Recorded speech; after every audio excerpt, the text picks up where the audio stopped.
Good morning. Let's try this. I don't get service over here on the mountain, so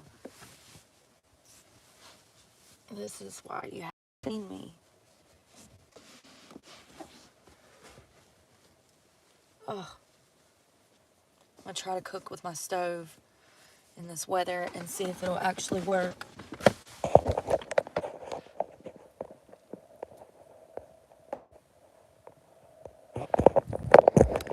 I need pants. I didn't even put my window covers up because I moved to see if I could find service.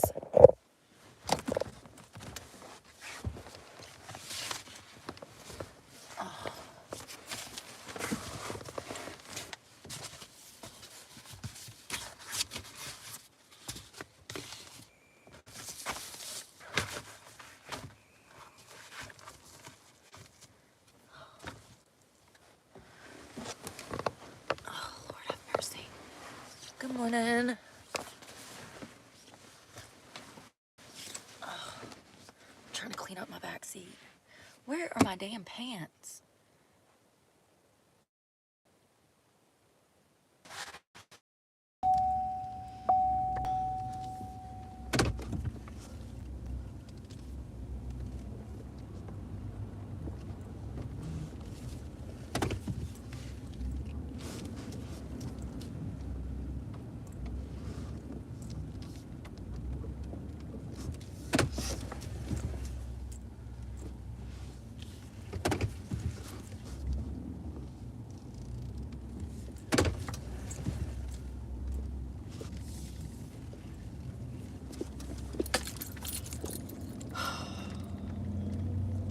I'm leaving.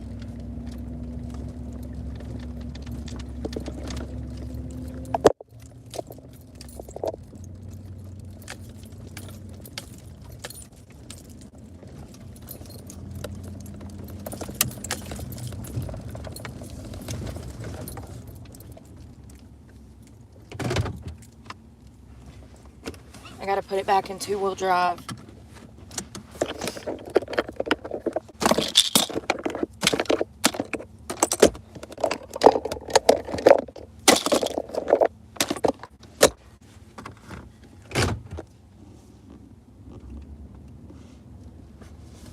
So fucking annoying.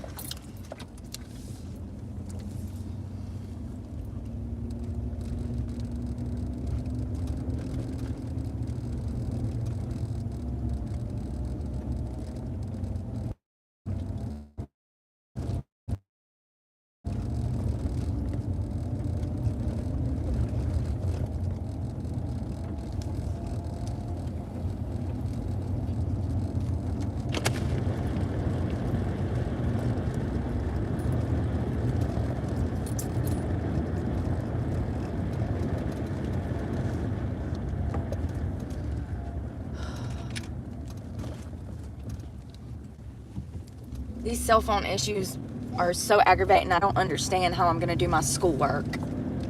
It's really stressing me out. It's my hugest concern right now.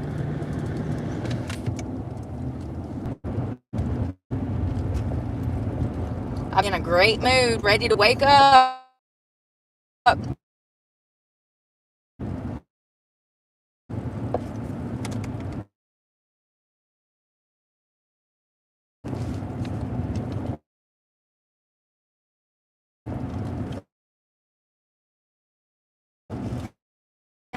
And I have to...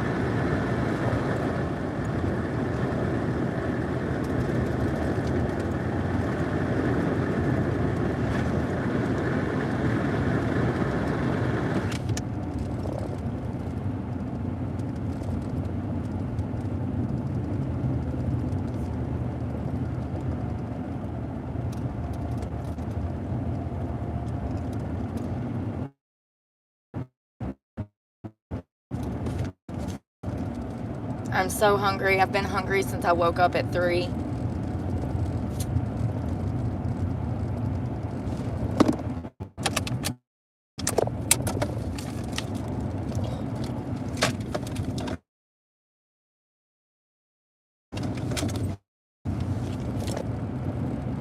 I don't know where my pants are. I have on some. Good morning. While I'm out here, I'll check my P.O. box and see if there's town.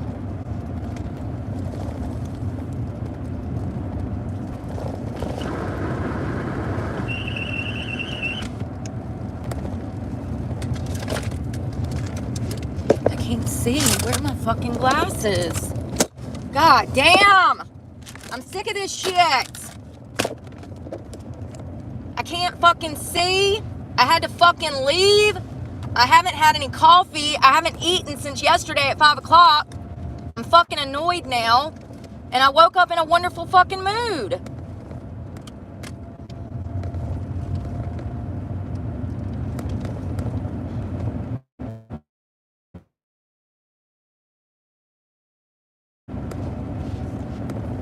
Some bullshit.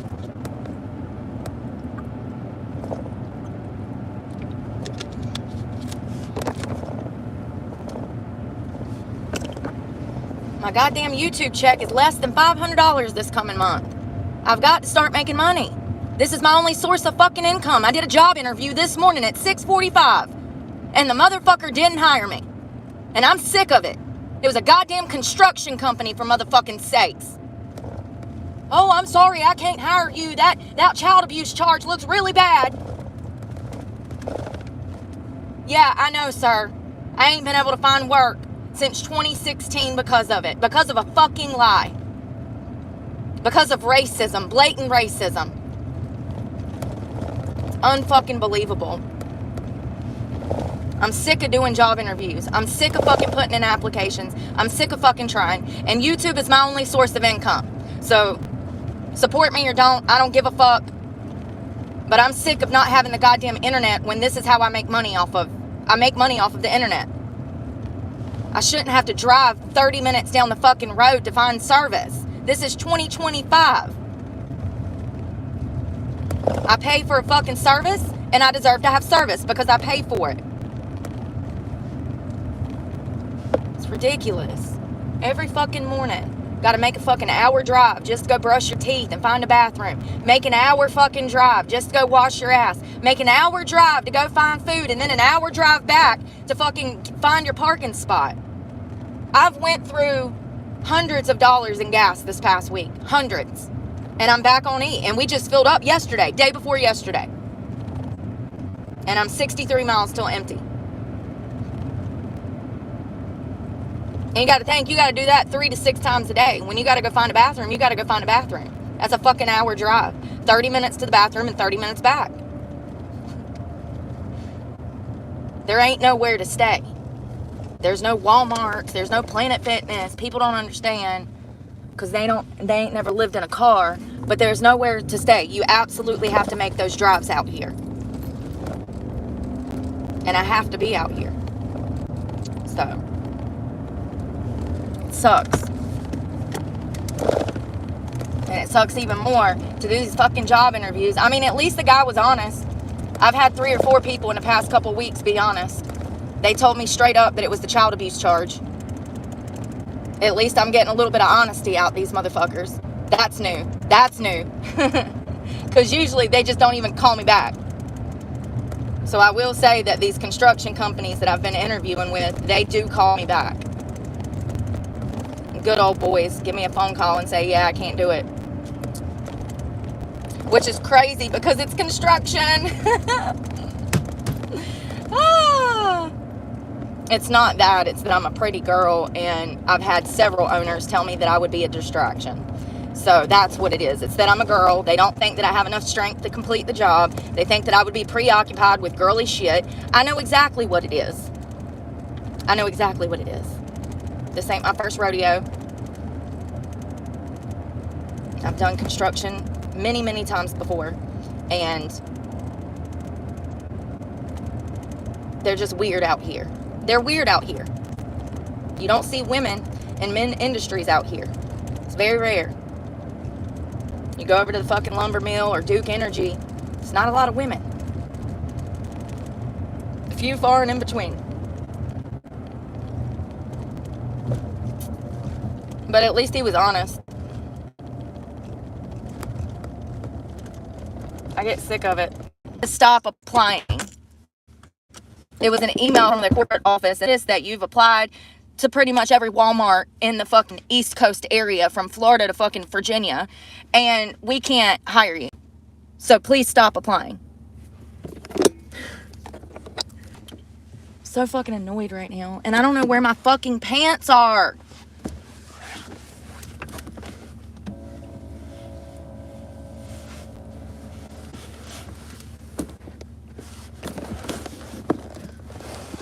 Ugh.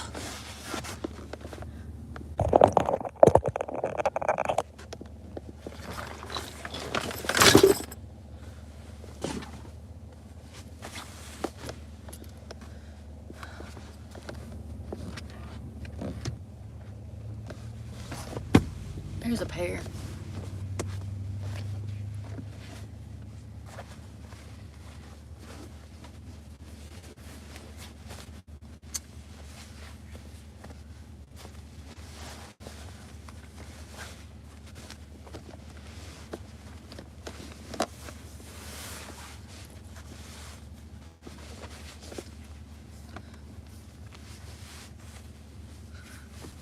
Trying to get them up, but I'm gonna have to get in the front seat and then get out and pull them up.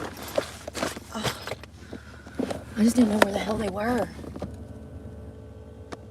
I was in such a great mood, and then having to fucking drive down the road pisses me off.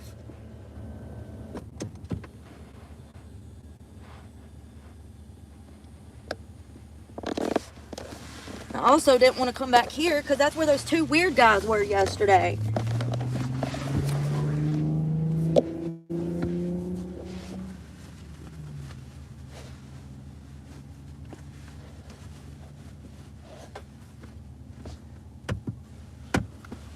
I am thoroughly convinced that people that have loud cars with them loud mufflers never got any attention in life, and so that's why they got them loud mufflers, honey, because they just trying to get everybody's attention in the world because they never got loved as a child. I'm convinced. Ugh, gotta get them up. I'm convinced.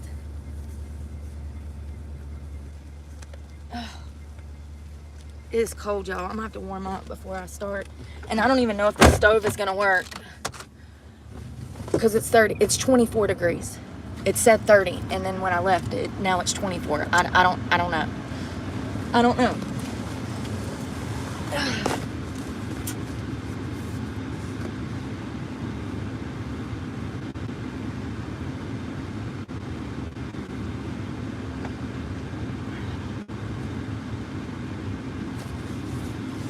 Damn, it's cold in this bitch. I need to clean up bad. Oh my God. I just want to cry right now. I don't have a cup. I don't have a cup.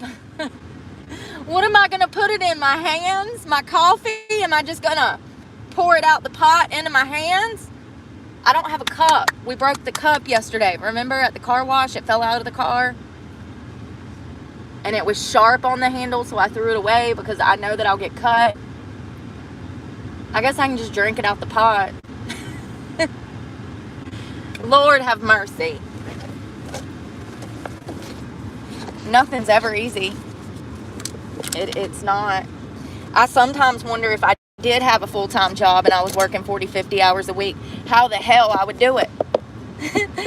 Like, boss, it takes me damn 15 hours a day just to feed myself and wash my ass. When am I supposed to come in? And I'm just going to have to come in with a dirty ass, unfed, because it interferes with my survival.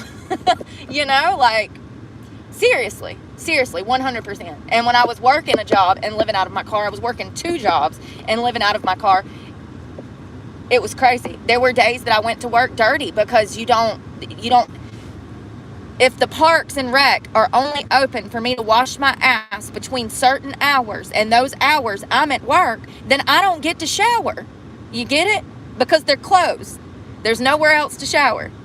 So, you know, it's one of those things where If I rolled up on a Planet Fitness when I got off of work at 2 a.m. and they was closed and I had to be back at work at 8 a.m., well, babe, unless they open up at 7 in the morning, I just wasn't getting a shower. Do you get it? Do you understand how hard this can be, trying to work a job and meet your basic needs every day, like feeding yourself, cooking?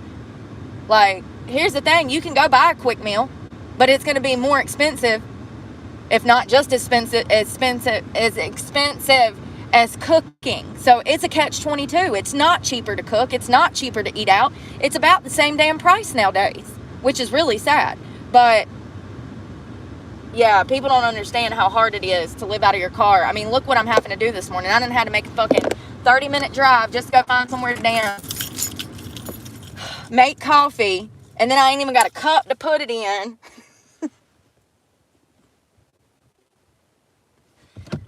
I don't have to be at school until like 11 o'clock, so I'm grateful for that, but I want to jump off a bridge right now. Oh, and since we're back here, and I had those two boys roll up on me yesterday, for those that didn't see what happened, there was two guys that went by with a canoe in their truck, right?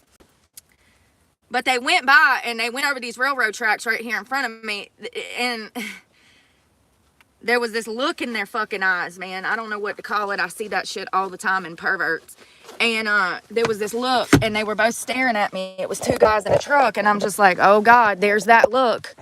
And I even said, God, I hope I don't have no problems. And it wasn't 2 seconds later. They come over these railroad tracks. They were staring at me sitting here. And I said, I had this feeling. I had this fucking feeling. And sure enough, it wasn't 2 minutes later, them son of a bitches come back this way, pulled in right here, backed up like they were going to go down here and drop that canoe. But let me show you. What did I tell you? This is not a launching point for boats, canoes, kayaks. You can't launch shit into this water. Let me show you why. Because it's nothing but fucking ground, bruh. How were they going to launch that canoe? With all of the, you think they gonna carry that motherfucking canoe over these rocks, down this embankment, down that embankment? They wasn't launching no damn canoe.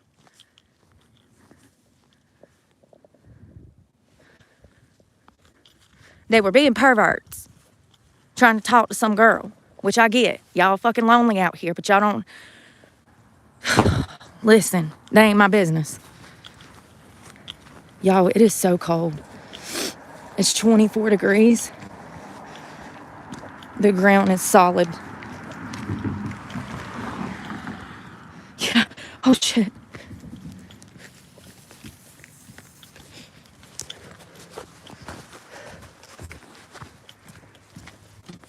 Damn it. Every time. Damn car's a mess. Y'all know what? Oh, I do have cups. I do have cups. Where the hell did those come from?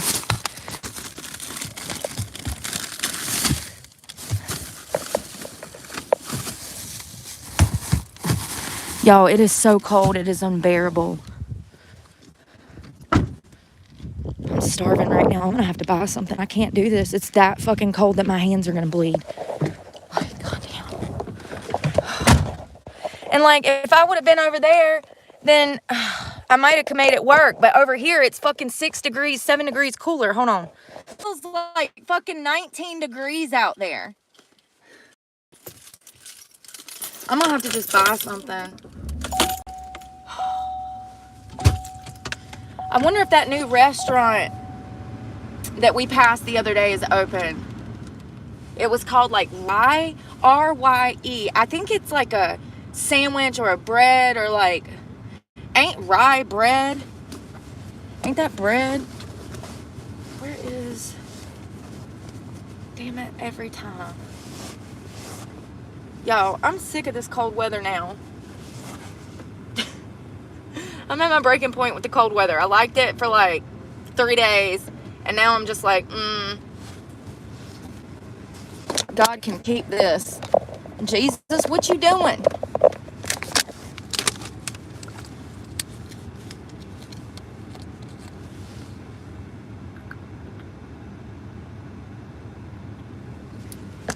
Y'all, low-key, there ain't shit for 30 minutes. There's nothing near me. Nothing.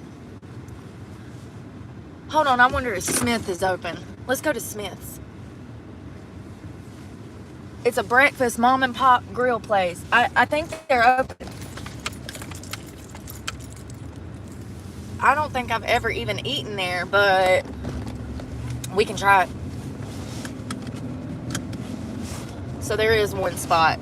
It's a damn gas station. Look at that golf course. Look at that log cabin in this woods right there. I love that little house. It's perfect. It would be perfect for me. This little house right here. Love that little house. They had that piece of, they wanted $189,000 for that house right there. I actually looked at it back in 2019, and that's when I bought my land and bought the trailer. So I was looking at that house, but the location, y'all, that thing backs into a damn river. If that river ever damn floods, that house is going to be the first thing that goes. I can't believe they even built that house right there. It's crazy how it's catty-cornered on a turn. It's like on the corner of a turn, but it backs up into that river.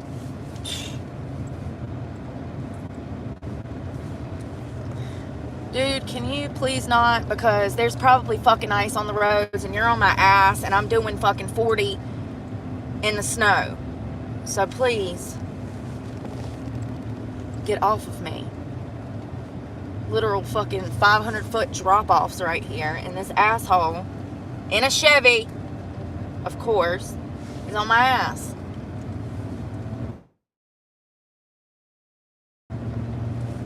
It looks real. So we're just gonna, I guess, order something. I don't know. I don't know how they do it. Hopefully they got somebody in there cooking.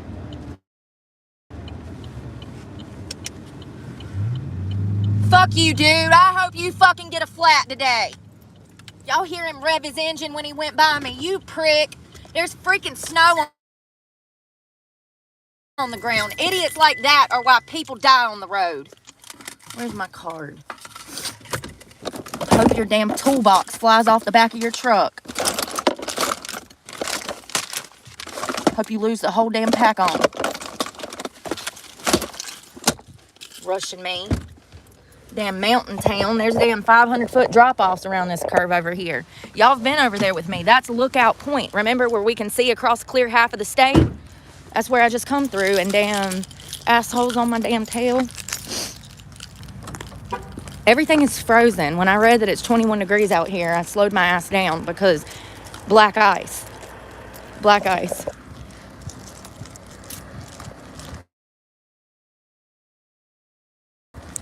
So I've never been in here. Let me show you what it looks like. Oh, hole in the wall mom and pop's little rustic diner.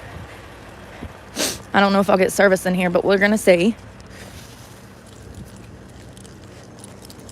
I don't want to be too rude and film up in here, but pay attention quickly.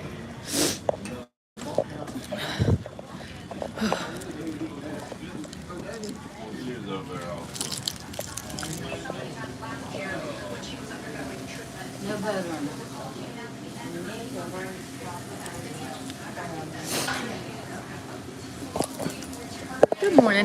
Good. How are you? Okay, you wanted the boat right, Cody?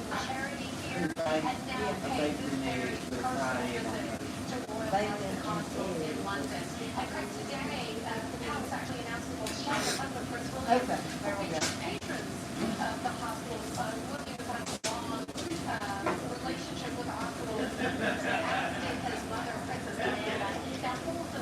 What we need today?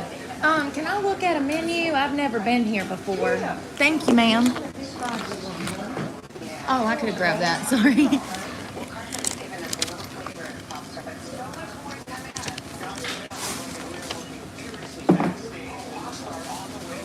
So they got breakfast plates starting at $5. Breakfast sandwiches starting at $3 to $2.50 actually. $2.50 for an egg sandwich.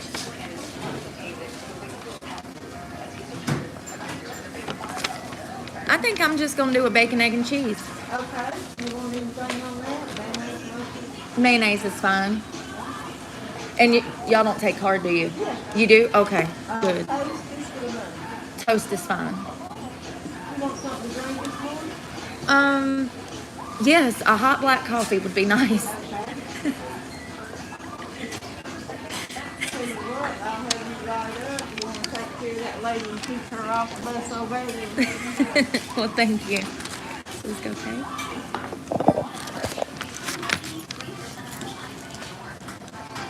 The stress I had to go through trying to get that stove out. I was going to do it until I read that it was 21 degrees. I was going to chance it at 30 degrees to see if I could do it. It's too painful, y'all.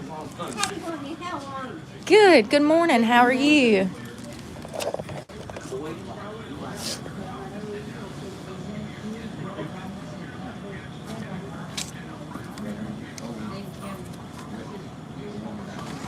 Good morning. Yes, y'all staying warm in here, I see. Thank you.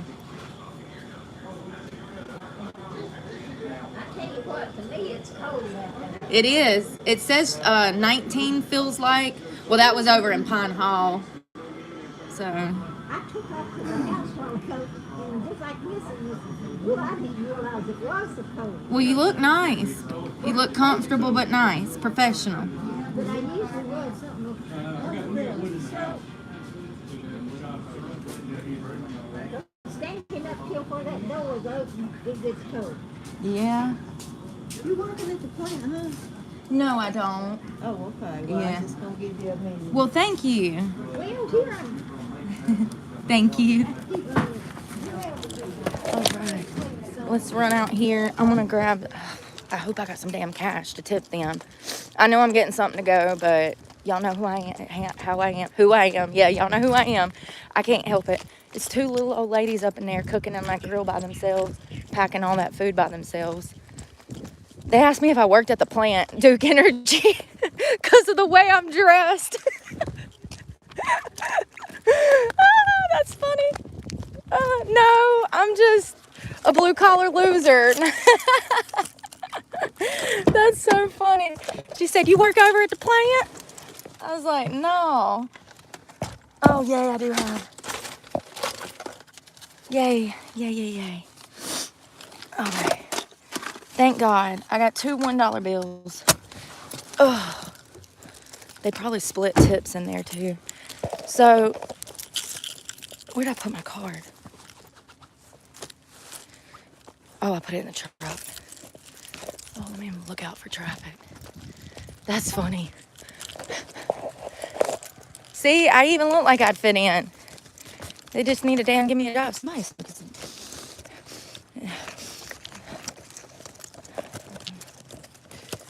smoking the devil's lettuce first thing in the morning.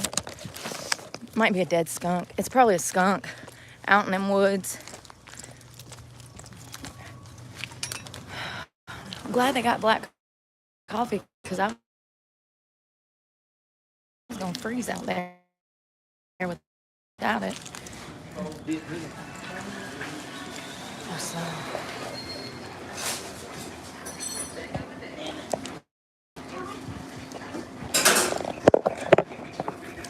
Grams.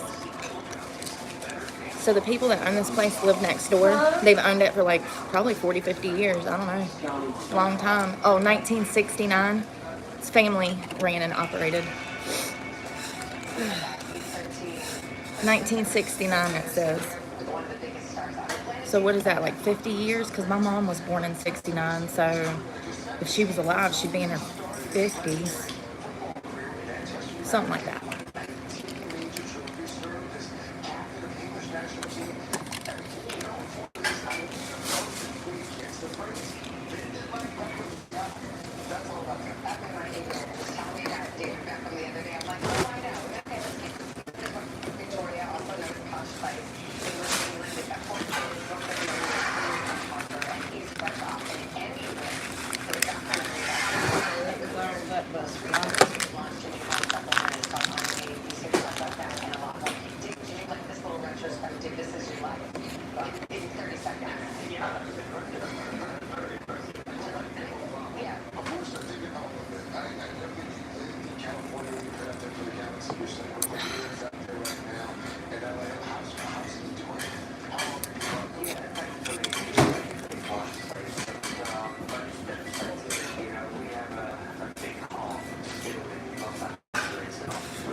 know who's adorable?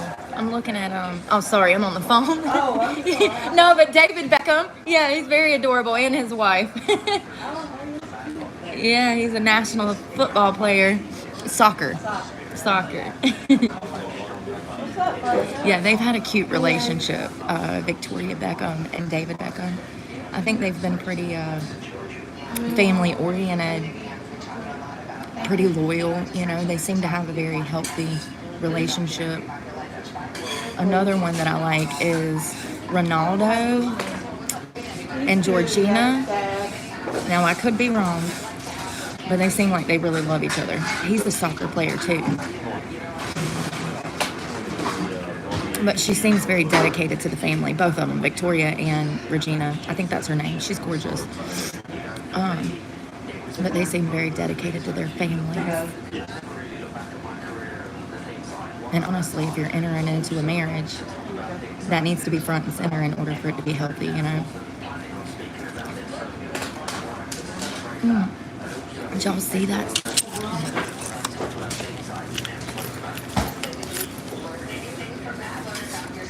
What do I keep doing with that thing? Did y'all see the short that I posted this morning with the bride and groom? If you have not seen that, you need to go see that. I posted it this morning. It's the last thing I posted on my short feed. Where do I even begin now that I've had some coffee? Oh, look at this.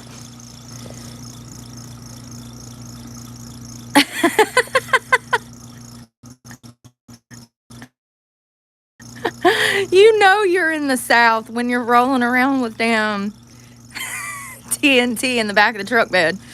It's a joke. It's a joke.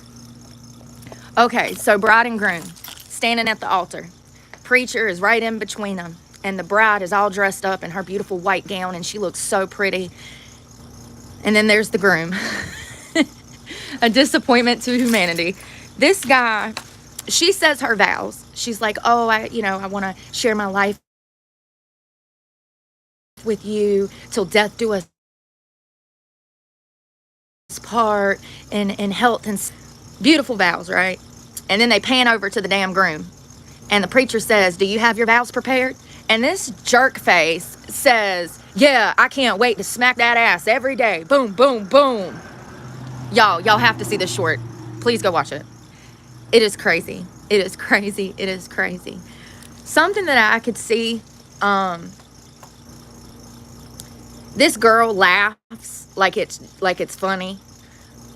But listen, I see through that bullshit. She didn't think that was funny at all. It probably hurt her tremendously, and she's probably been putting up with his shit for far too long. He probably behaves like this all the time. It's very clear that not only is he immature, but he's a surface level person who is incapable of feeling emotions, clearly, because he can't even communicate properly. Because if he was an adult, then he would want to communicate properly to his new wife how much he loves her and respected her and was going to be devoted to her. But he failed to do so because he's not equipped to do so.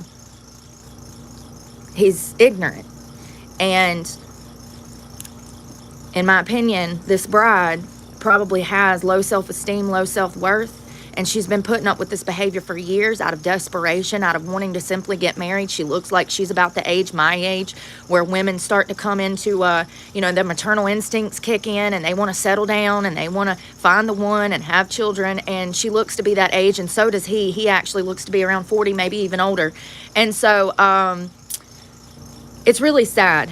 I hope that 10 years from now, or 2 years from now, or 2 months from now, when they fucking get a divorce, I hope that she comes forward and she talks about how this moment made her feel, because it went viral. There's millions of views on this video, and it's one of the most disrespectful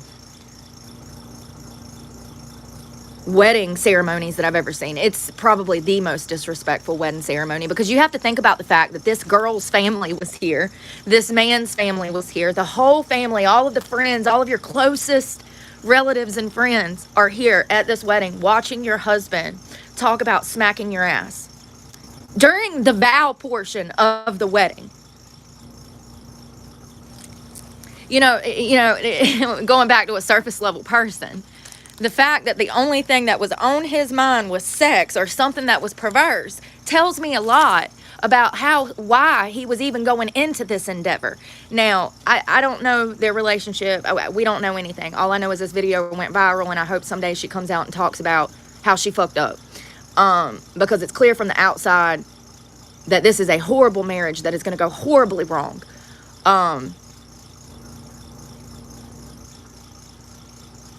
Her whole family's there. Everybody's there. And he is so disrespectful. And, you know, for him to be that brazen, that tells me that he's probably behaved that way around the family for a long damn time. For him to just be that ballsy to say, oh, I'm ready to smack that ass every day. It's just like, when I first saw that clip, I think I told you guys about this a couple weeks ago, and then I ran across it again, and I was able to find it and clip it and stitch it and put it on YouTube again, or for the first time. But it's still disturbing to watch. Like, I really see a woman who has a lack of self-respect, who just wanted to get married and keep up with the Joneses. And she marries this guy. Oh, thank you. I don't know. His whole body language gave off creep. The way he, like, twists and contorts his body when he's saying this and laughing about it. And what you can't see in the video, because I had to stitch it, was he would go on to continue to laugh about it. Like, after he says it, he just starts like laughing like a school child, like it's cute.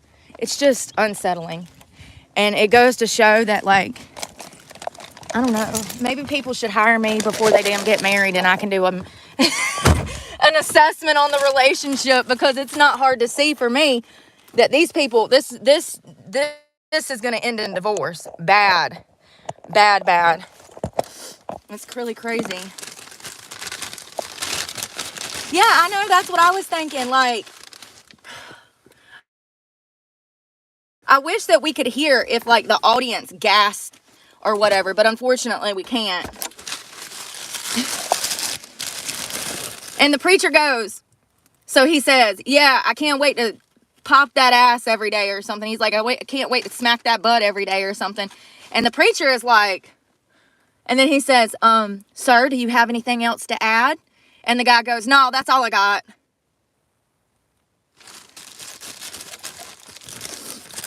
Bacon, egg, and cheese. Try not to get crumbs everywhere. Yeah, the people that own that place, they are elderly, and they hire their family. That's probably how they've been open that long. And they live right next to the store. Bacon, egg, and cheese. I got my hair all in my face. It's rolling around my neck. I got sensory issues. It looks like they use real eggs, scrambled. There's mayonnaise, cheese, and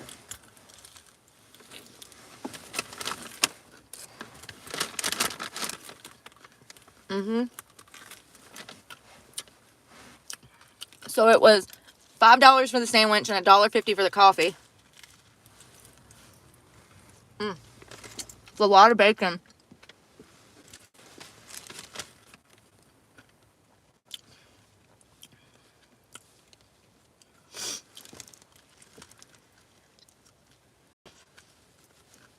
I didn't even know there was a grill in the back.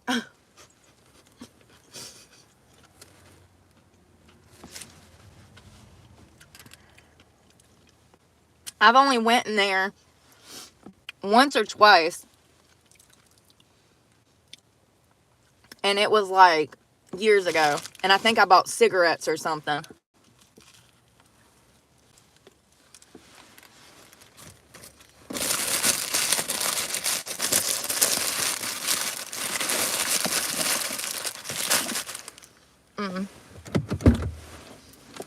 Do I work at the plant? No. Do you know anybody that can hire me, though?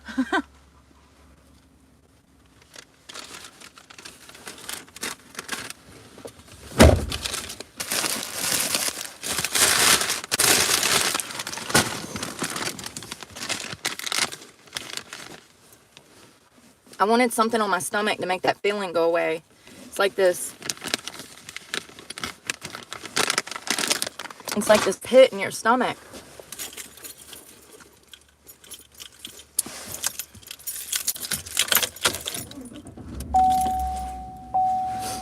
It's like you get so hungry, it feels like you're gonna throw up.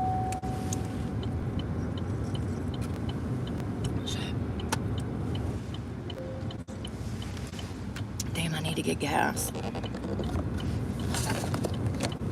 guess that's what we can do.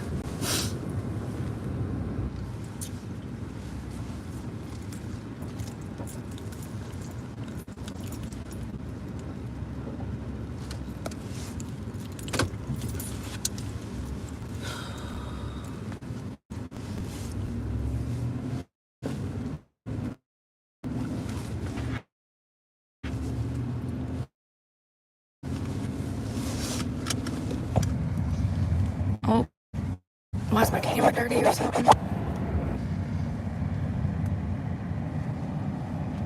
Oh, hold on. Car.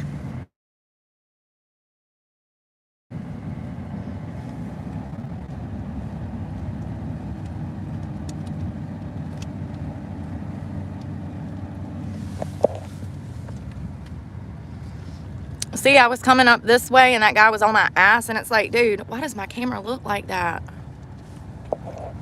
Oh. Sorry.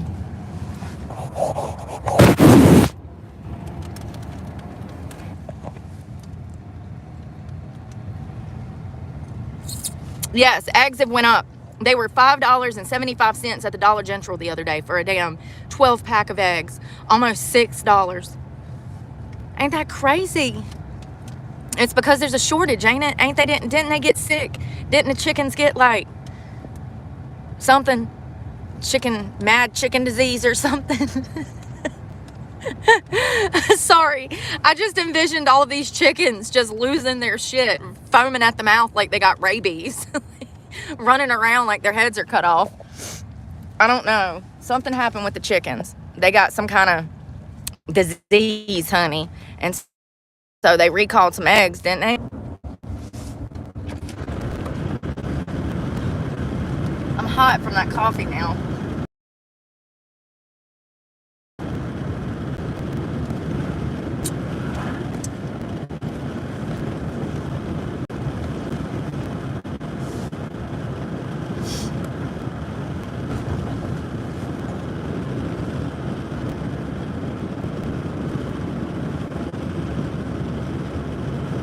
So I saw Melania Trump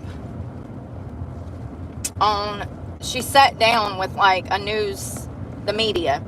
She did a on-camera interview, personal sit down. I want to say it was CBS or ABC. It might have been CBS, y'all. Anyways, wonderful interview. I would advise everybody to go watch it. I'm sure if you just look up Melania Trump's interview, it'll come up because it's already got millions of views. So she talks about how during Trump's first presidential campaign and when he was in White House, how she was distant. Remember yesterday I said I don't think that she moved into the White House in 2016 or whatever when he won. I said I didn't think that she immediately moved in the White House, and she didn't. And part of the reason that she didn't, she goes on to state, was because she didn't feel support from the American people.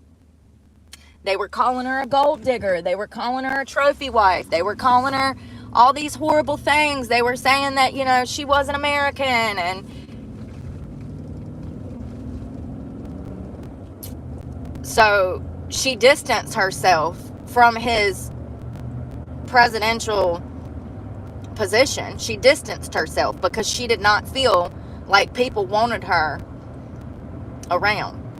And that's really sad. That's really, really sad. However, this time, she states that she's already packed. She's already got furniture that's being moved into the White House. She's already made plans, and she is going full force into doing everything that she can help her husband to fix this country. And she has advisors of her own that she's going to be hiring. And she says, something that I found intriguing was that she says she wants to vet her staff very well because she does not want to use the taxpayer money in a bad way. She says she doesn't want a lot of staff. She just needs a few people that's close to her that she can trust. And she says that she wants to be precautious with taxpayer money. When have we ever heard a Democrat say that shit? ever. A Clinton, an Obama, a Biden. I wonder how many staff Jill has in her administration and her private people to help her every day. I wonder how much taxpayer money goes to that. Melania is she's smart. I don't care what anybody says. She's a very smart woman. And in the interview, she talks about how his last election and this election was very, very different. And also the way that people treated her and was welcoming to her this time around was completely different than last time. And so she's fully committed to the part and fully committed to helping her husband turn things around for this country. I also think that, Barron's age had a lot to do with that, because she was getting hate, Donald Trump was getting hate, and so Melania did probably the best thing possible, which was to isolate her child from all of this BS. And she also isolated herself, and we didn't see as much of her back then as we're going to see of her the next 4 years. She's talking like she's going to be an active participant in fixing government. And she's a very smart woman, so I have no doubt that she'll do some very positive things. It didn't always used to be like that. The first ladies used to just simply be the first ladies. They didn't really dabble in politics themselves. That's really a modern thing. The first ladies used to be, I don't know, like, it was an image, that was cultivated for the public. And the first ladies really were not as active as they are now in comparison. And I could be wrong. I'm sure there were a few. Like, wasn't Lincoln's wife? I'm probably wrong. Listen, we're getting gas and then we're headed to a computer so I can figure out what I'm talking about. But I do know that, like, Michelle Obama and the Clintons, like Hillary, there wasn't none of that shit going on damn 150 years ago. Absolutely not. Women was not riding on their husband's coattails to become politicians themselves after their husband failed in politics. That wasn't a thing. That wasn't a thing. But also, like, the first lady of the White House,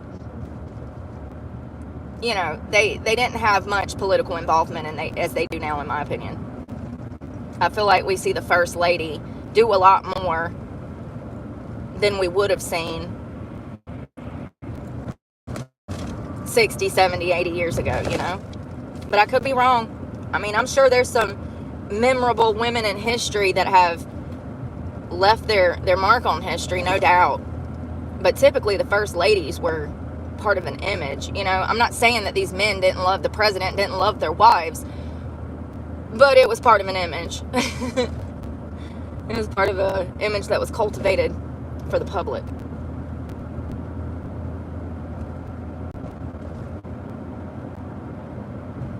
Y'all, they are just mowing everything down in this town. I've seen so many plots of land that they have completely demolished. They go in, they tear out all the lumber, and they leave the land a muddy mess. And they've ran off all the wildlife. I wish I knew where my sunglasses were.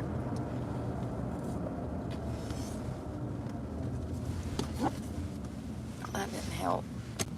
And I am hot. I think it's this jacket.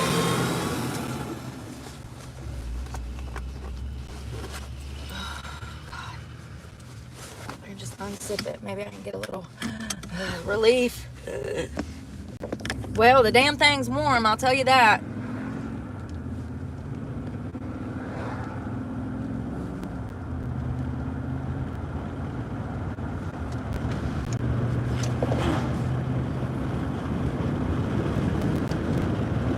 One thing I will say about Melania, people can say that she was with him for money and blah, blah, blah, blah, blah.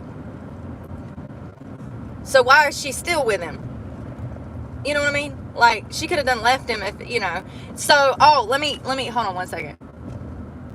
the reason I'm even talking about this, number one, is because Melania is suing CBS. She's suing The View for $100 million because one of the members of The View, I think her name is Joy, she said a bunch of lies, blatant lies, on The View about Donald Trump and Melania's relationship. And Melania said, not today, devil, not today. And she sued her for $100 million. And I have no doubt that they will donate that money. Just like Trump did recently. He won a lawsuit. He donated the money to a charity. And I have no doubt they don't need the money. They're doing it on principle. And that's why I like them. It ain't about the money. It's about the principle. It's about the fact that you got on national television and you told millions.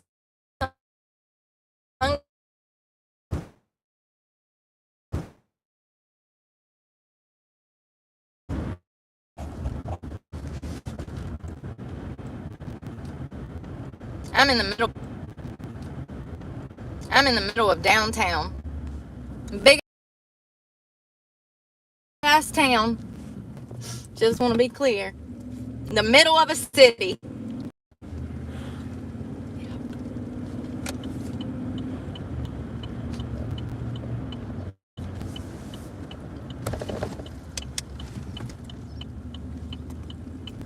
Somebody told me I should go to cellular. What is it? US Cellular? I said, oh really? How many gigs of data do you get a month? This motherfucker said 5. I need 500 gigs a month. He said 5. You know how many gigs I use on Boost Mobile? 250, 300 a month. You think that's bad? Wait till I fucking get my computer. And I'm doing damn 20, 30 hours of schoolwork every week. I go through damn 50 gigs before the first week of my phone service. So, because that's what my plan comes with, 50. And I run out of data the first week after paying my phone bill. So, I mean, it rolls over and you still can, it just works slower. A lot, clearly. Clearly a lot slower. Like, yeah. 5 gigs a month.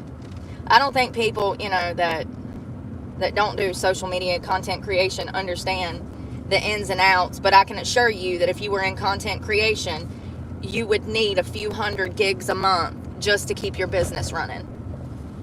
And that's what I go through, barely making any content. So think about the bigger picture. If I was pushing out content 5-6 times a day like I'm supposed to be doing, then I would probably be going through about 500 gigs a month. It's crazy. It's just crazy. Those little gigs of data just come and go so quick too. I can call and add a $10 package that has like 5 gigs of data and it'll be gone in a few hours after I bought it. And the phone will be running slow again. So I stopped doing that because it don't matter. Adding the data doesn't help me. It does make the phone move faster. But it only helps me for 2 or 3 hours after I buy that damn data package. So it's just purposeless. It's a waste of money. I'll just deal with the damn thing going in and out, I guess.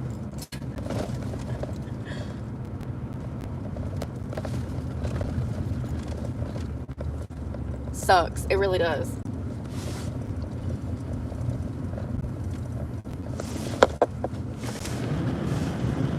So the lady at the school is really nice. I like her. I like to do test questions just to see if they know how to do their job. One of my favorites is, what will I qualify for with a paralegal license? What will I qualify for as a dental hygienist? Those are very simple questions. You only qualify for 1 or 2 jobs. If you don't know the answers to that, you don't need to be a student advisor. Plain and simple. So I like to do my test questions just to see where they're at mentally. And she seems, I've talked to her like 3 or 4 times, and she seems really nice. And we were supposed to meet last week, but it snowed. And they got it worse where I'm going to have to go to. They got it worse. So the roads are still pretty bad over there. But I have another appointment today. And they do cover the cost of my computer.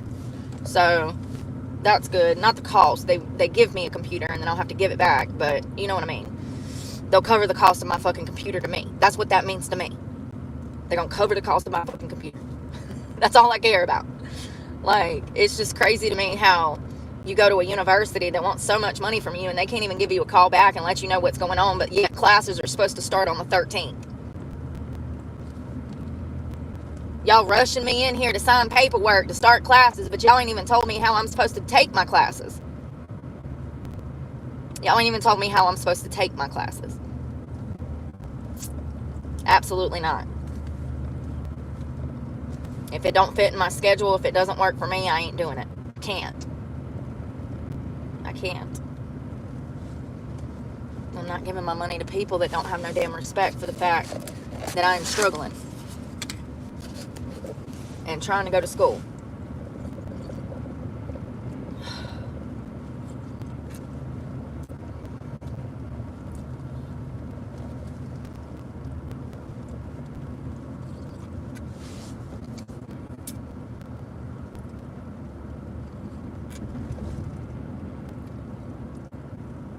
Well, it's not the best cup of coffee in the world, but it's not the worst either. So, you know, not bad for $1.50. People be wondering why I'm so damn cheap. Because where I'm from, I can get a damn cup of coffee for $1.50. That's why. A $5 bacon, egg, and cheese that'll last me 2 meals. That's why. Shit ain't got to be that expensive. I guess people just like paying for expensive shit, right? They done lost their damn cents. They forgot that penny pinching is a whole thing. They just want to pay them expensive ass prices so they look bougie and fit in with the rest of society. Fuck that. Fuck that. I think not. What do they call that? Keeping up with the Joneses. That's right. Trying to keep up with the Joneses. Paying $30 for a breakfast at First Watch. A $3 meal for $30 at First Watch. I love First Watch, don't get me wrong. But that's a Christmas morning, we going to get breakfast, I don't feel like cooking type of place. You know what I mean? You know what I mean? For a family of 4, it's going to damn run you damn $80. You know, it's just like, and then if you get those fancy damn drinks that they got, oh God. Oh God, honey, breakfast damn just cost you a power bill. I just think it's ridiculous, y'all. I really do. If anybody wants to open up a restaurant, I can run it. Sure will. Sure will. I'll be doubling and tripling sales and bringing in profit because, you know, all of the materials are cheaper. I don't understand why, like, well, I do, because produce has went up. When you think about, like, a mom and pop's place that makes bacon, egg, and cheese little sandwiches like we just got for $5, bacon has went up, eggs are astronomical, cheese has went up, and even bread has went up. It's really hard to, like, have a restaurant nowadays because everything is so expensive. But, and then you have to source from certain spots when you have a restaurant, bar, or grill. You can't just go to the liquor store and buy your liquor, babe. I don't know if y'all know this, but fun fact, you have to go through an ABC store to even get the liquor for your bar. There's state laws and regulations, and you can't just go out when you own a restaurant, run into McDonald's, run into Walmart, pick up a bag of potatoes, and then take them back to the restaurant to cook. It doesn't work like that. You have to outsource all of your product from reputable companies, and specifically ABC, but your food has to be outsourced from other companies, and I'm sure that gets quite expensive. But if you're talking about breakfast stuff, you got to think outside the box. Potatoes are so cheap, so then there you go. There you go. It's a whole hash brown spot. You know what else is cheap? Onions, tomatoes, that type of vegetables, which goes great in hash browns. Hash browns are cheap. So, like, you could do a whole hash brown spot with fried eggs on top, chopped, covered, smothered, however you wanted them. Make them bougie, make them not bougie, make them damn the regular, and, you know, open a restaurant, and it would do a killing here. It would absolutely do a killing here because there's nothing to eat here. Hold on one second. I got to switch over.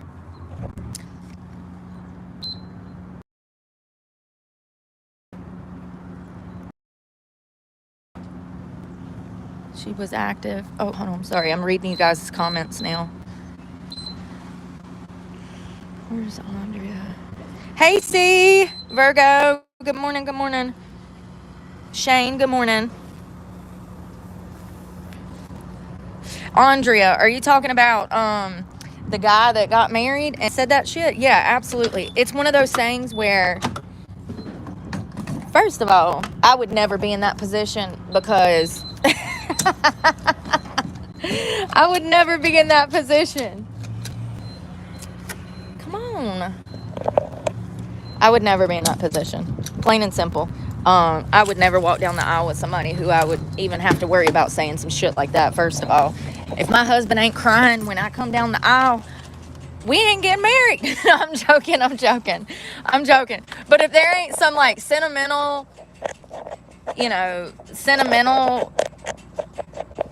value to our experience at the time, I don't know if I'd go through with it. And I really think that the bride should have absolutely stopped the ceremony and walked away. 100%. There was no other resolution to that problem. Now, I could be wrong. For all we know, she loves to get disrespected like that in front of her own friends and family. In what is supposed to be one of the most specialist moments of her life. Maybe she loves to get disrespected and talked to like a damn common whore hooker instead of the beautiful bride that she was. Maybe I'm wrong. Maybe she wanted to be talked to like that. We don't know their relationship, but what I am telling you is you ain't gonna talk to me like that. And matter of fact, if I was in that wedding, y'all, if I was in that wedding, if I would have been her bridesmaid and that shit would have went down, it's one of those things where you better hope that I ain't had too many glasses of champagne because I'm gonna fucking say something. Absolutely. It was blatant disrespect, and I don't know why the father of the bride didn't say something. Or the brother of the bride, or the cousin of bride, or like, we just acting like this is normal. It's disturbing. And then the fact that it got millions of views for other men to see like this is cute is disturbing in itself. It's not cute. It was disrespectful. And the fact that she stood there and allowed him to talk to her like that tells me that she has low self-esteem and low self-worth, and that marriage is going to fail. Absolutely, because he's incredibly immature, he's disrespectful, and the only thing on his mind was sex on their wedding day. Like, they're literally supposed to be saying their vows, and he's talking about smacking her on the ass in the middle of a wedding reception. I mean, has society completely lost their class? They just completely lost their class, right?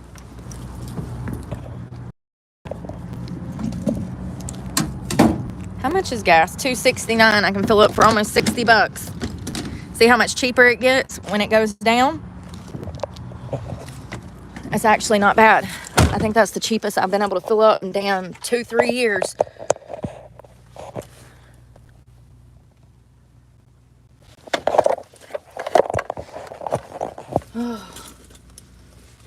You know, that's kind of true, Chris.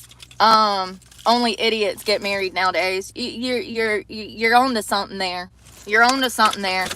Because all of the sane people that understand what a relationship should be and how it works healthfully, we don't want to be in one. We scared. We scared. We said, no, we'll live through y'all. We'll watch y'all. We good. We good. We like keeping these legs closed. We good. We like having self-respect and not being in a toxic-ass relationship. We good. We like having our finances not mingled and messed with. We good. Like, seriously, you're on to something there. I meet so many people that are like great people that are like me. They're just like not interested in dating. They have zero interest in dating. And these are some of my friends that like have their shit together. Like, you know, they have good jobs, good careers, you know, homes and, you know, families and stuff. And like, yeah, I'm the only person out of my friend group that's homeless. Love that. So they got me 300 miles. How does it fluctuate like that? You would think once it's full, it'd go back to like being full. But it changes. Sometimes I'll fill it up. It'll say I got 330 miles. Another time I'll fill it up. It'll say I got 297 miles. It don't make no sense. You would think that it would always go back to, oh, once it's full, it'd go back to its full position. Come on, y'all.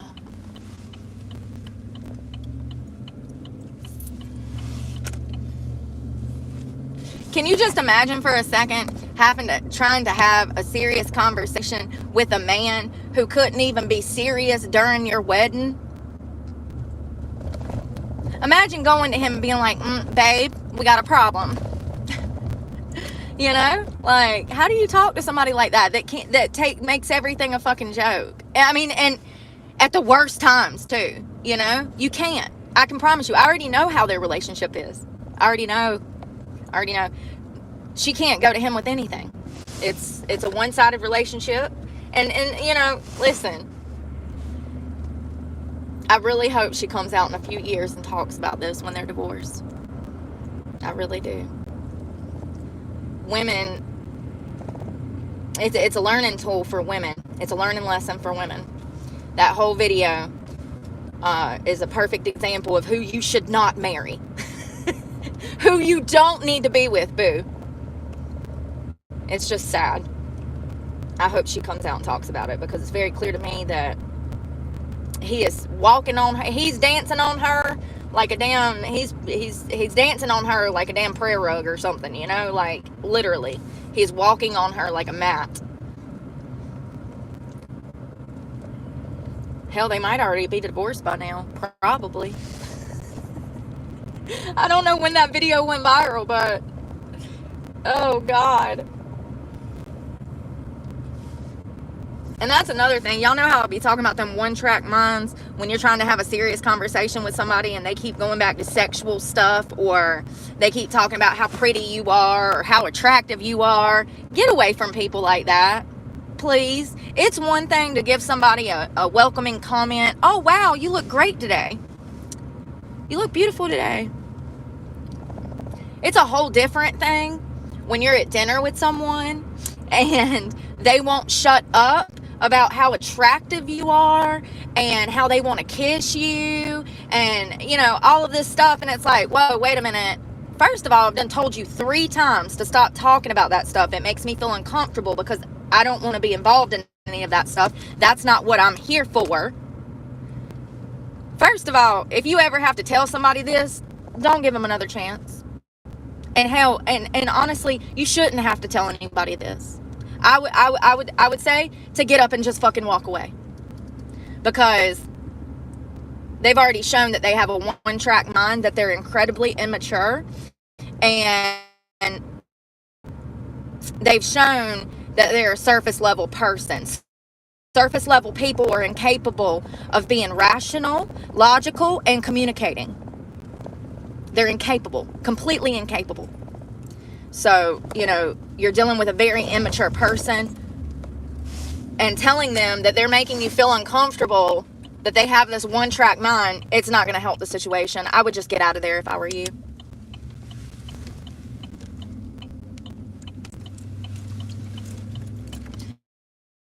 And also, the same goes through, like, text messages if you're talking to somebody. If they keep trying to, like, meet up, absolutely not. No. That's high school shit. Absolutely not. You gotta have more respect for yourself than that. I don't do fucking text messages like that. I'd rather have a phone call, but that's because I'm old. But I do text messages. But the last 2 people I texted, I noticed that things have changed, okay? Things have changed. You don't even have to have complete sentences anymore, apparently. You don't need enunciation or, like, explanation marks or periods or commas or any of that. But here's the thing. If it's if you're getting a low effort text, walk away. Walk away. We don't do low effort anything over here. You know what I mean?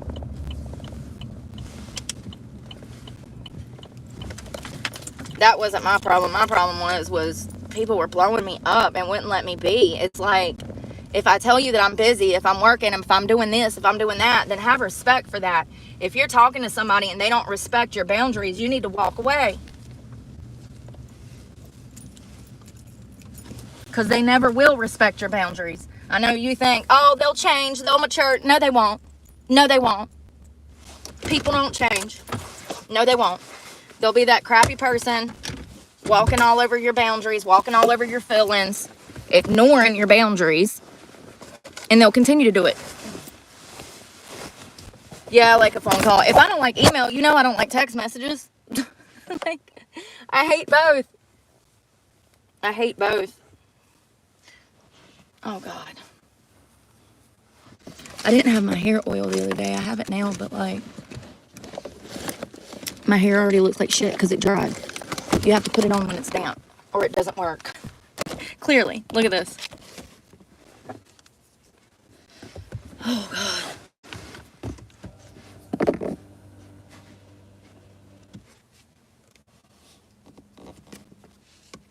I know one thing. I'm ready to go home. I'm sick of being here.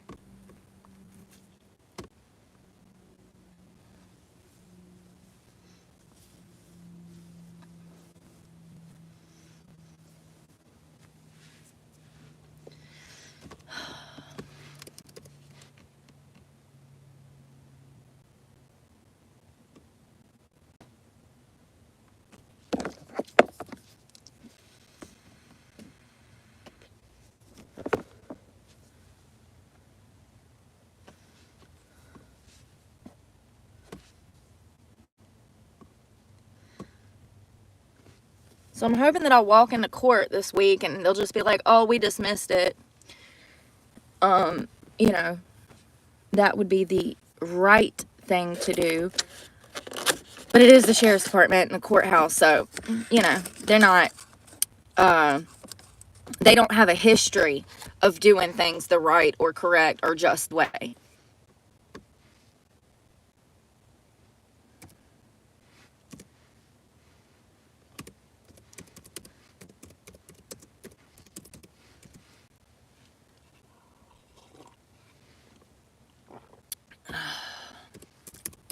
I mean, and honestly, I was thinking, I was like, you know, maybe a year or two from now when I'm in a better financial place, I can sue the manager of Planet Fitness to get my money back because she owes me almost $3,000 now for these false charges when she was the one that spit on me several times, 3 or 4 times.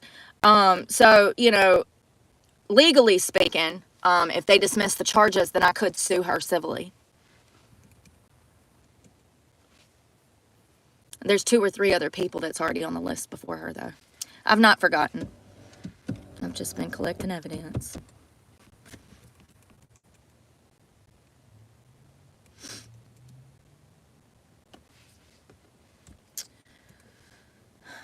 Are they going to ban it? What are y'all going to do if TikTok is banned?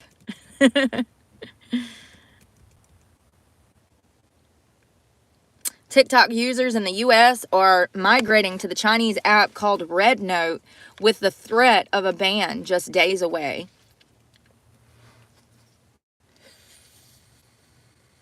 Lord have mercy, y'all. These people are so mentally unstable, it's just hilarious. The move by users who call themselves, quote, TikTok refugees has made Red Note the most downloaded app on Apple's U.S. App Store on Monday. So what is this? A new Red Note?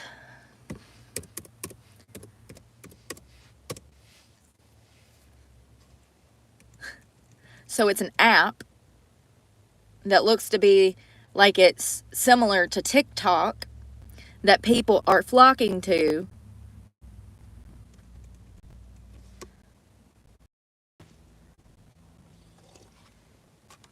Listen, honey, they're both Chinese companies. It doesn't matter. We'll shut this one down too. They had the opportunity to sell it. They didn't want to sell it. So it's banned. Let's ban it. It's a Chinese-ran country. And we already know from the 2020 election that they were using TikTok for election interference, and they were also brainwashing people with lies and propaganda from AI. So, you know, I got something in my eye.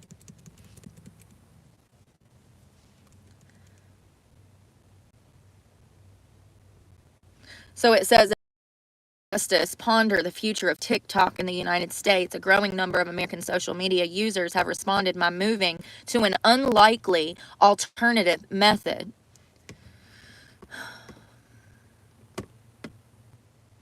Sorry, pop-ups. It's called the app, which the name of it I can't say. It's XIAOHONGSHU. Jesus Christ. The app, which means Little Red Book, often shortened by U.S. users to Red Note, surged to the top position on Apple's U.S. App Store on Tuesday. This company, who was founded in China, it's one of China's largest social media platforms with over 300 million users, which was founded in 2013. It's described as China's answer to Instagram. So what Instagram is to the US, Red Note is to China like Instagram. It's like Instagram. So it looks like people can post anything on there. They can share travel tips, makeup, fashion, food.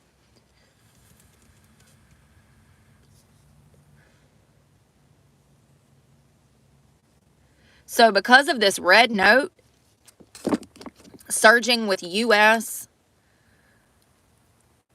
citizens, because U.S. citizens are flocking to Red Note, this Chinese company, because Red Note is surging in popularity worldwide in the same week that TikTok could potentially go offline in the U.S., a growing number of American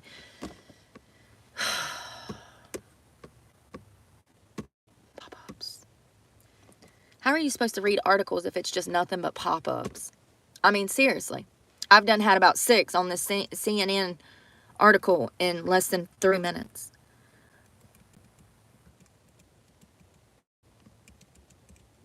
A growing number of American TikTok users have started appearing on the platform, often saying that they're going to do so in an act of defiance against Washington's move to control TikTok. Washington is not trying to control TikTok. Washington is trying to keep the public safe. See, this is the problem with this upcoming generation. They're so stupid that they don't recognize that these are our enemies.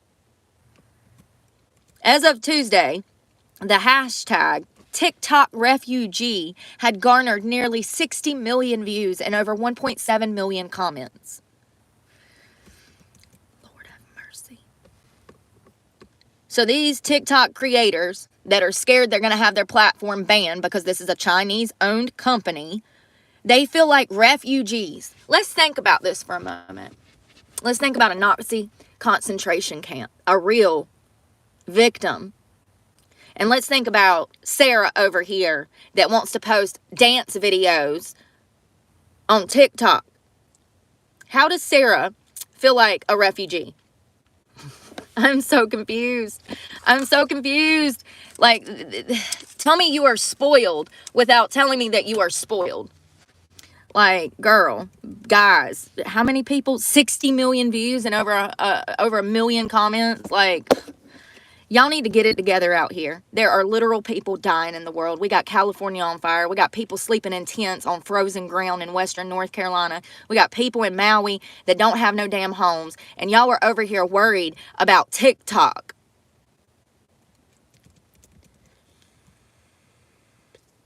And you have the option of other platforms that are American owned. You sure do. YouTube. Why do you think I came to YouTube? They've been talking about this ban for how many years? And rightfully so, because it's a Chinese-owned company. These are our enemies that are putting out media for us to take in. So it looks like all of these people are flocking to this other Red Note. So if they do ban TikTok, now they're going to have a whole new problem on their hands of banning this other platform because they're both Chinese companies. They're both Chinese-based, and they're both a threat to national security. You don't see Putin allowing our platforms in Russia. Hold on.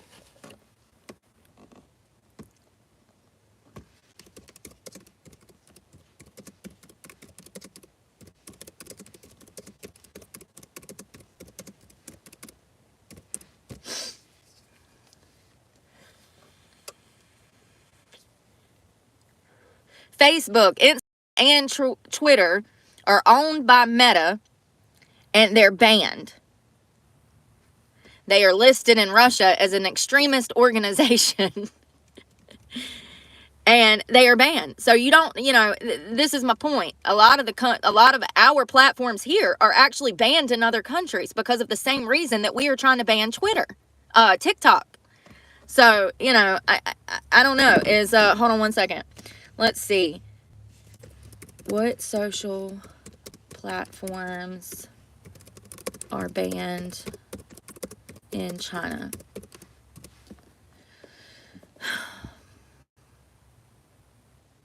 Many social platforms are banned in China, including Facebook, Instagram, Twitter, YouTube, and Snapchat. So why is it that they don't want our media, our content, but they want to put their content on us? And then people are out here like, oh, they're going to ban TikTok. Yes. Yes. It's national security. One better. Facebook, Twitter, Instagram, YouTube, Snapchat, Pinterest, Quora, Tumblr, and Reddit are all banned in China. And all of those are American companies, right? Right. It's really crazy reading this that TikTok was even allowed to become a thing in the States. But once again, hold on one second. I want to figure out when they dropped. 2018. Oh, God. When all this shit started. That's crazy. So TikTok, whose mainland Chinese and Hong Kong counterparts, is in Douyin, Douyin. And it's owned by an internet company called ByteDance.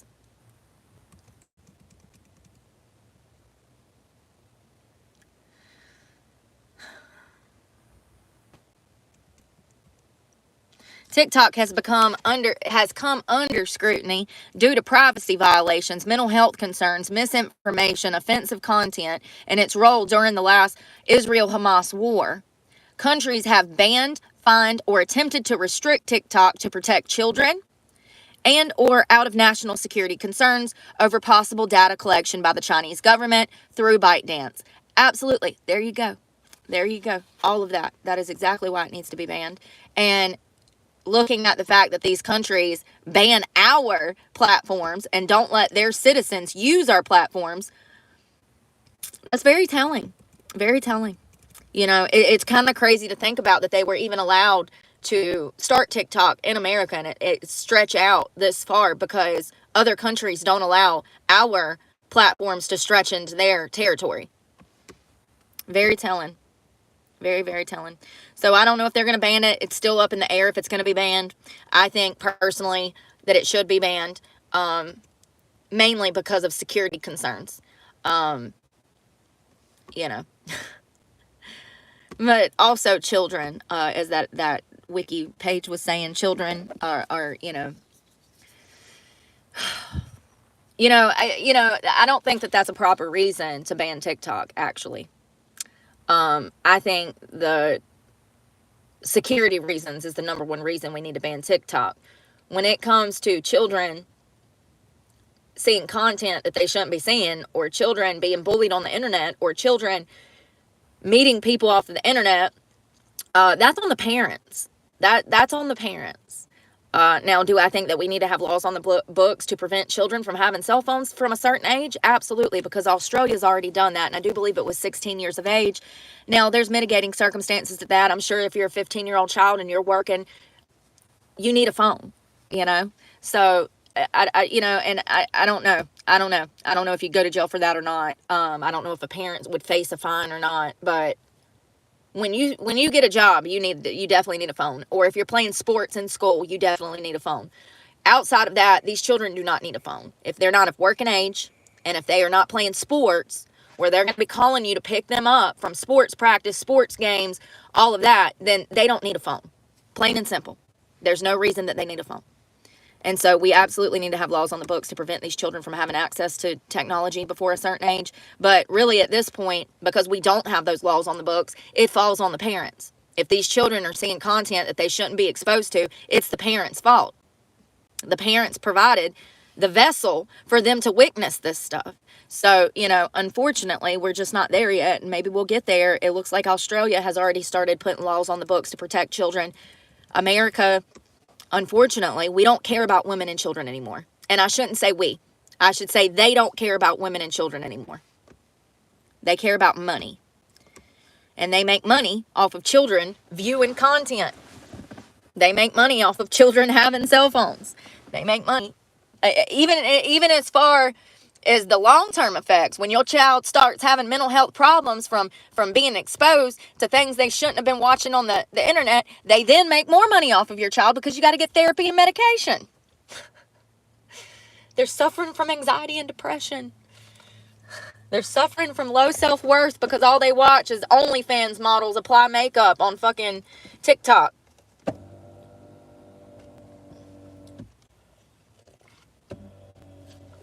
It's crazy. It really is, y'all. I wonder what the weather... Sorry, I got to see what the weather's going to be because I'm freezing. I mean, I'm not that cold right now, but this morning, it was kind of cold. So it's going to be 20 degrees tonight. 20 degrees tomorrow night. It's going to be colder tomorrow than today. You know, yesterday, mid-afternoon, when that sun got to shining, it warmed up. It sure did.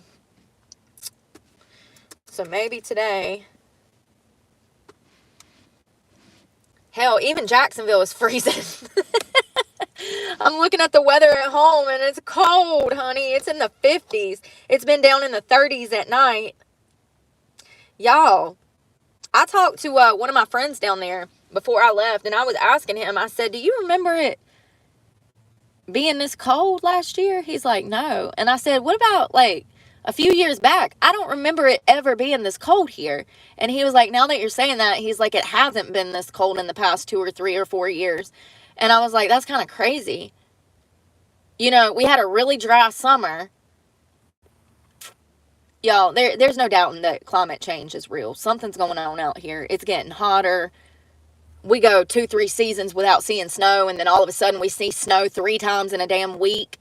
Like, something's going on out here. North Carolina, we used to get snow, I'd say about 3 to 6 times a season, and then be anywhere from a foot to a few feet. Back in the day when I was a kid, I remember I ran away from home one day, and I remember when I stepped outside my bedroom window, the snow was up past my hip.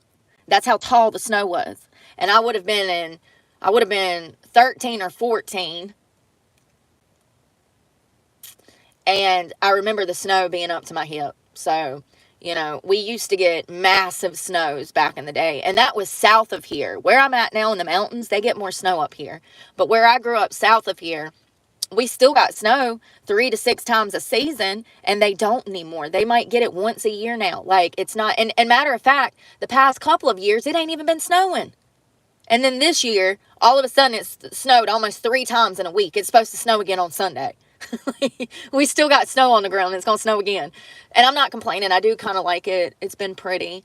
But what I'm saying is, like, this past summer, it was so dry that everybody's crops died. And it's been continuously like that for the past 2 or 3 years. Prior to that, the crops were flourishing.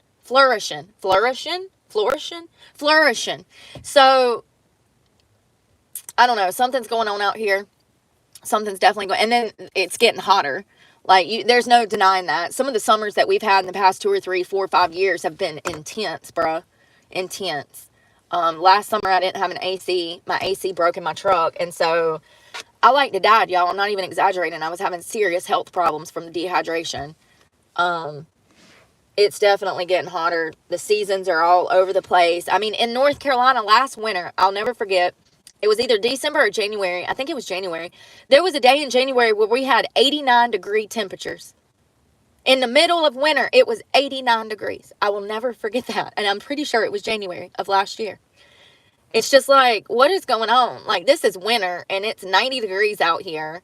And there's snow on the ground from 2 days ago. So it was snowing 2 days ago. And then today it's almost 90 degrees. And like, it's just crazy. There's definitely something going on. I think it has more to do with pollution and the way that we've treated the earth. You know, we got people just shitting all over the earth, dumping all over the earth. And we got corporations dumping, chemicals into our water supply. And I think it's a combination of, I do think that the carbon emissions have added to the problem. Absolutely. But I don't think that we should switch to all EV. We don't have the infrastructure for that. It would be impossible to do that. Did I tell you guys that I was in I think it was South Carolina or Georgia. I don't remember. It was Christmas, year before last. And it was it was the worst Christmas of my life. And I was sleeping in an Ingles parking lot or something. I don't remember. It was a grocery store, a Kroger or something. And in that parking lot, they have charging ports for Tesla vehicles. Yeah, I'm using an ad blocker because y'all are scam artists. All of these cars, it's the middle of Christmas. It's Christmas Day, I do believe. So people are traveling to go see their families. The parking lot is deserted. There's no shoppers in the shopping center because they're closed for Christmas.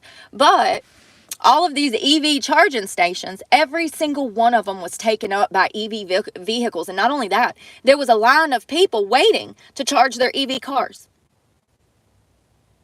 And there was I don't even know how many ports, maybe 6 to 10 of the charging stations. They were all taken up, and there was a line of cars waiting to get access to those charging ports so they could get back on the freeway and finish their drive. No. Do y'all know that I'm the queen of impatience? Can y'all imagine how I would lose my mind trying to wait on my damn EV car to charge? I can't even wait on the internet to pull up a news article. I'd lose it.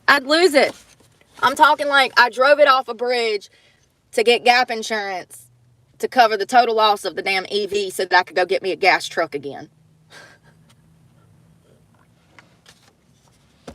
100%. Oh my God, I'm throwing coffee. 100%. I'm throwing it away. Throw it in the trash.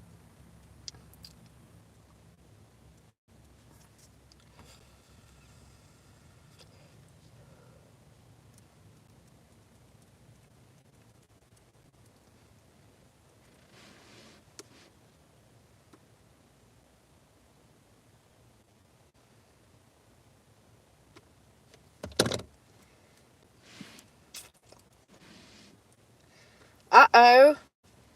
I know I haven't covered the Hamas, Israel conflict. Part of the reason is that I know that they have a extreme lengthy history of war, and I don't live there. So I don't know what's going on there. I know that this has been going on for a long time. But it looks like Hamas has accepted a draft agreement for Gaza ceasefire and the release of hostages. How long has this been going on? Just as long as it feels like just as long as the Ukraine war. And I thought that this was, the way that I read it initially was to end the war. Sorry. It's more bullshit. I read it. It says, Hamas has accepted a draft agreement for Gaza ceasefire.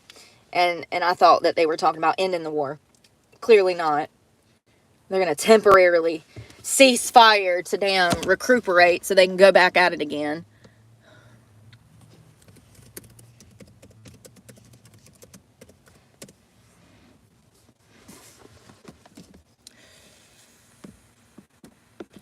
Yeah, that's what they're talking about, is that they're going to free the hostages. You know, they're probably doing that because he said that he's going to end this stuff. You know, I feel like everybody's tired of fighting, but I could be wrong.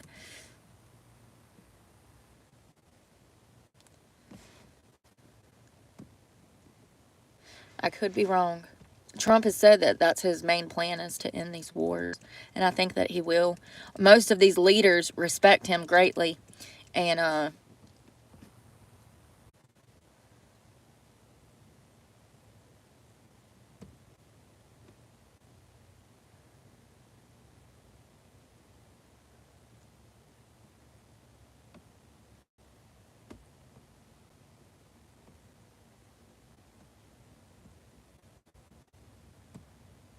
sorry, I'm trying to...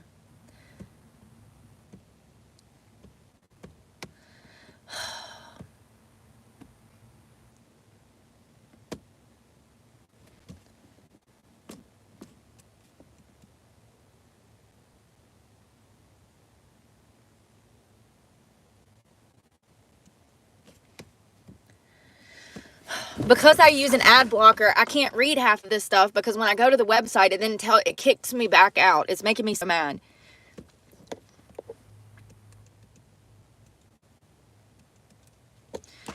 I'm trying to read this freaking article out of Cabarrus County.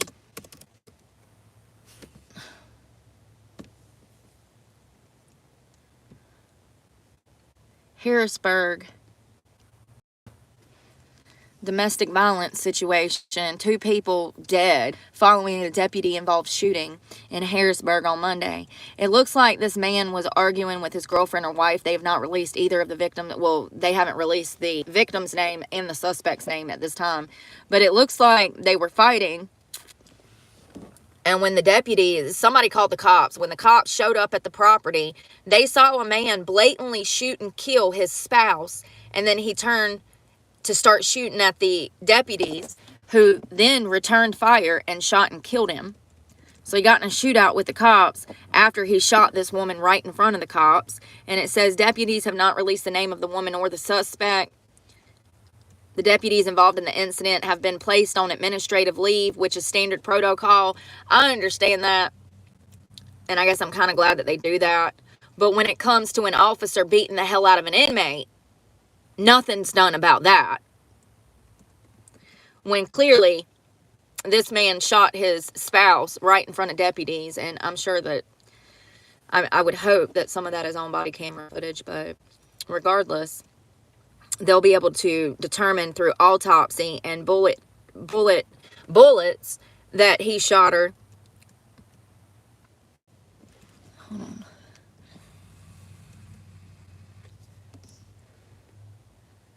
In the call,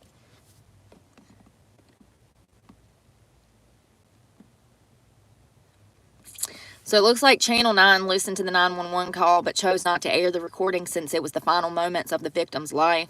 In the call, we could hear what sounded like a woman reasoning with someone in the background, asking them to talk it out. The woman told the 911 dispatcher that they were having a dispute and arguing over something personal. She told the dispatcher not to send anyone out.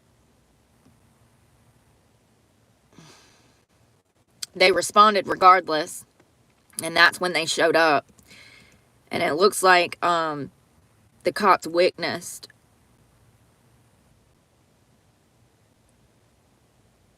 the cops, when they pulled up, they surrounded the home. And it looks like they witnessed him shoot her.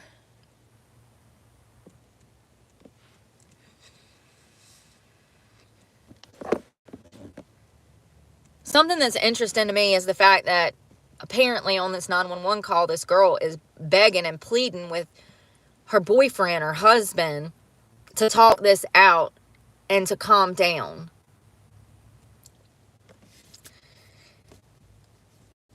That tells me that this is not the first type of situation that she's been in with this guy before, because she's trying to bargain and trade with him to calm down.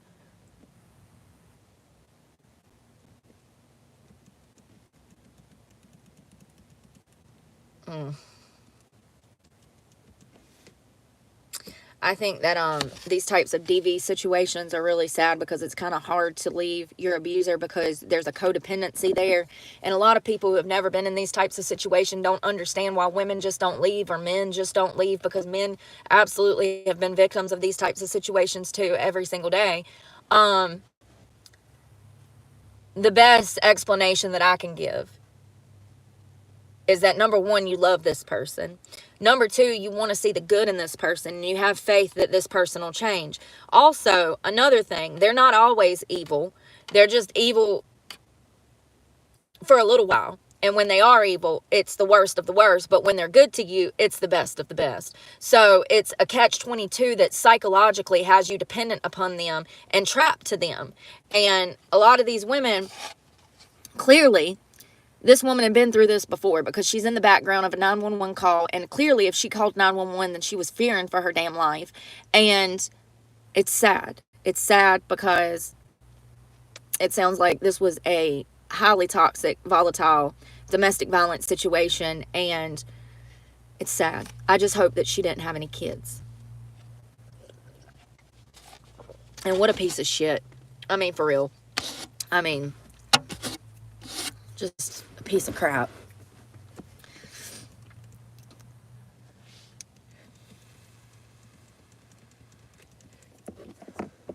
Y'all know how I was telling you about them dangerous ass deers that we got out here? They are not a joke, honey. Hold on one second. Let me actually see. How big can a white-tailed deer be? 200 to 300 pounds. So I was wrong. I said 200-pound deer. So that's close. But a white-tailed buck male deer can weigh between 200 and 300 pounds and stand around 2.5 feet, 2.5 feet to 3 feet tall at the shoulders, making it a relatively, oh wow, 2 to 3 feet tall at the shoulders. So where their shoulders, is that this way or is that this way? Why does Google write shit like this? It says they can stand around 2.5 to 3 feet tall at the shoulder. So they're tall. Oh, so it comes up to their shoulder. Okay. Okay, I thought their shoulders were like that wide. Never mind. Never mind. So the female does, white-tailed does, are typically smaller, weighing between 90 to 200 pounds. So shit. I didn't even know the does were that big. I thought they'd be like a $130 like me. A buck weighs between 150 to 300 and a doe weighs between 120 to 250. Jesus. So they get big, honey. They get real big, okay? Bigger than you and I hopefully will ever have to be.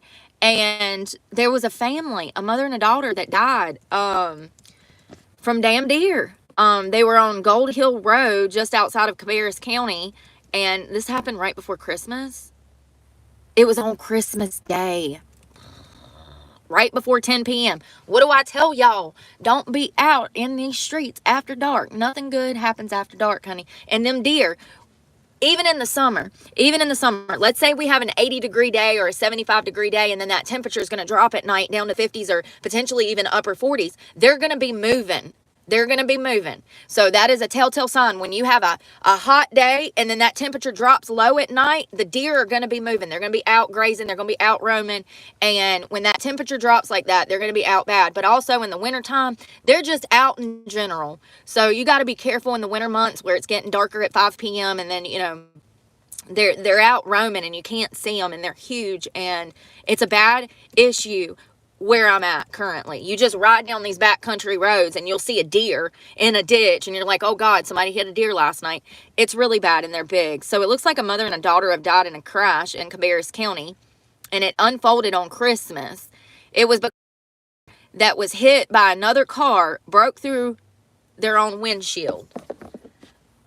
I swear to God, that's what the article says.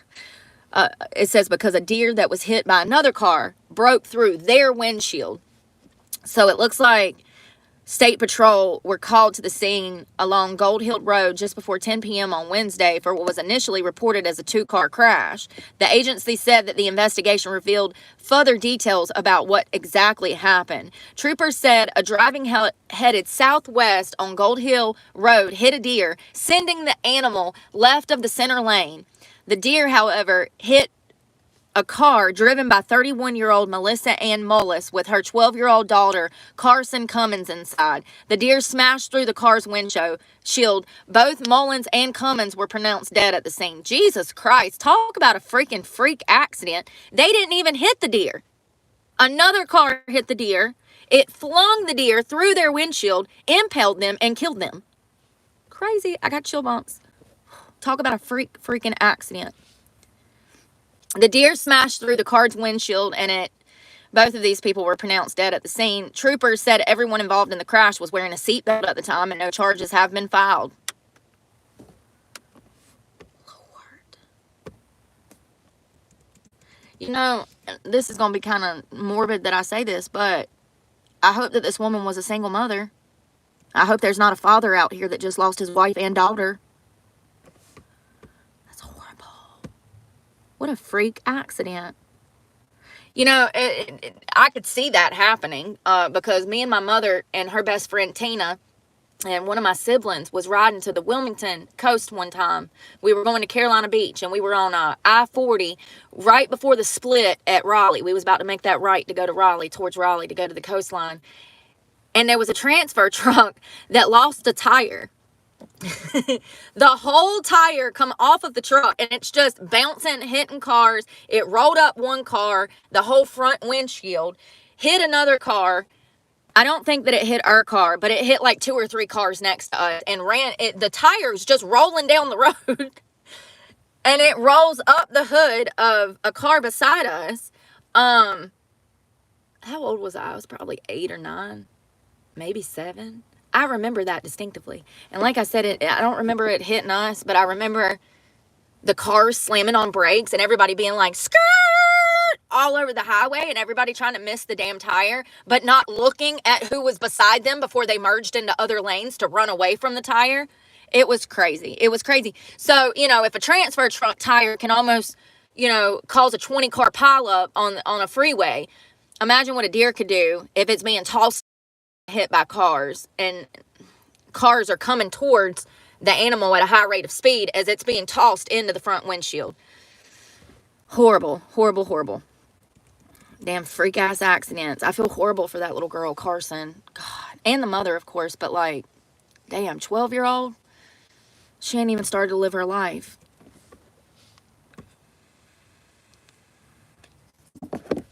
Have I just missed everything? I guess I just found a new way to search stuff because I got all these wonderful articles coming up all of a sudden. They're all out of Cabarrus County. When was this? None of them have dates, by the way. None of them. Hold on. Okay, this one does. December 5th.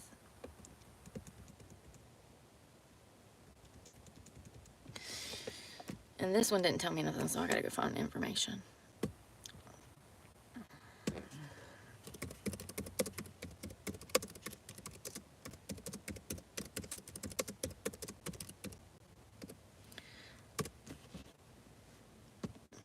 Cabarrus County. So, November 5th, not December 5th, November 5th of 24, there was a report out of Cabarrus County where the cops had found a woman's body dead along a highway. The woman was found along U.S. Highway 601 South. But in this original report, it doesn't tell me shit. It says the woman's death is being investigated. It said that they have not released any personal information. They have not identified her. And they have not determined the cause of death.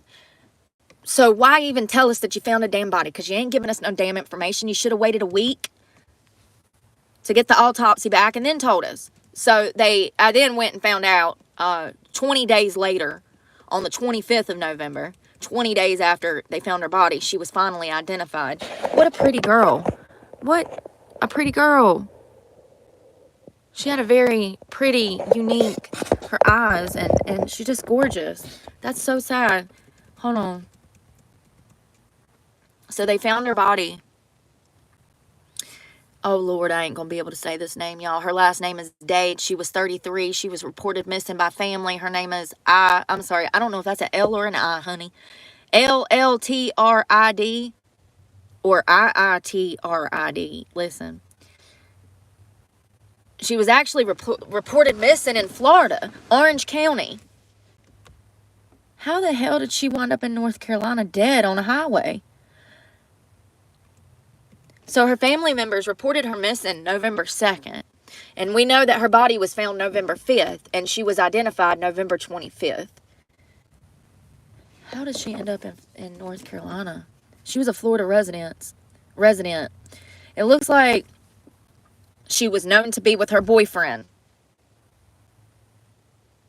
Hans Jerome, at the time that she was reported missing. She accompanied Hans Jerome to Concord while he was on his driving route as a long truck haul. Oh my God. So he was a long haul trucker. I can't never say that. Long haul truck driver. And she accompanied him to North Carolina as he was driving on his route for his job. So Jerome's in handcuffs, right? We got Jerome in jail. We got Jerome in jail.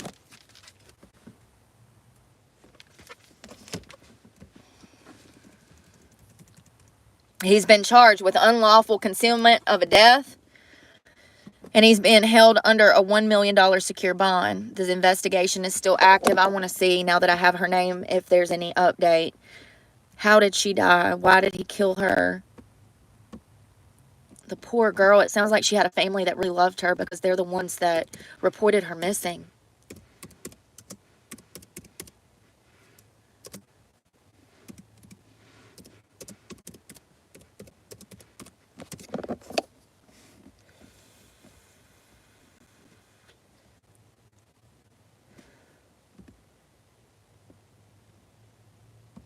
And I can't even find anything with her name, y'all. That's weird. Maybe it's an I.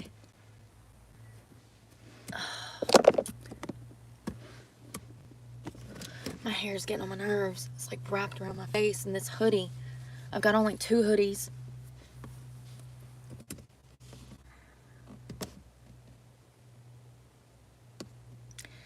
TRID. North Carolina Women's. It should not be this hard to find a damn autopsy report. It's not giving me nothing. It's telling me she doesn't even exist. So sick of Google. So sick of Google. Anyways, it appears that the cops had the same reaction that I had. Where's the boyfriend? Because if she was driving with him on his route, and that route is what led them through North Carolina, he was the only one that technically had access to her. It's not like she walked into a gas station and got kidnapped and then thrown on the side of the road. That's so rare. That's so rare. It's more likely that they were arguing, he did something to her, and then he left her body on the fucking ground. And that seems like that's what cops feel like because they've arrested him for this. So thank God they did that. But I feel horrible for her because it seems like her family really loved her. They were looking for her. They wanted her home. And it's really sad that people like that have a loving family never make it home. And then you got people like me that ain't got no family. It's a crazy world, ain't it? It's so unfair. So unfair. Super unfair.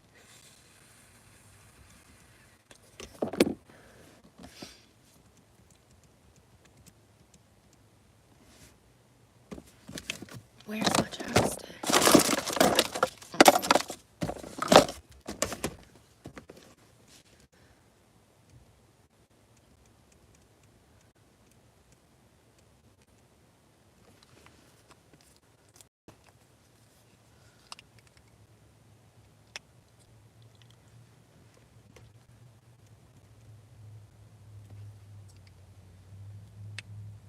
You know, these parents that be killing their whole family and killing their kids, if there's anything on this earth that I can't relate to, it's what would force a parent to harm their child. But these things are becoming so more common and common. I really feel like it's a I feel like a lot of these cases, when we find out, when the financial records of the families are pulled, we find out that the families were not doing well financially. And I feel like that this recession, this silent recession that we've been in, has absolutely contributed to why we're seeing more and more cases like this. Parents are stressed, families are stressed, you know, and I'm not saying that's why they did this. I'm just saying that it's a mitigating factor to these circumstances, in my opinion. People are stressed out more than ever. So it looks like a Vermont town official, this is what I hate. Hold on one second. Who is he? You ain't just gonna tell me.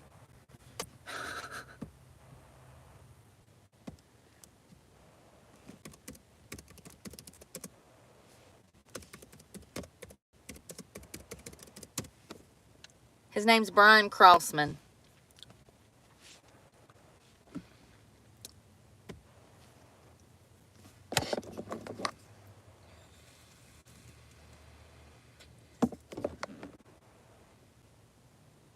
Yes, so a New York man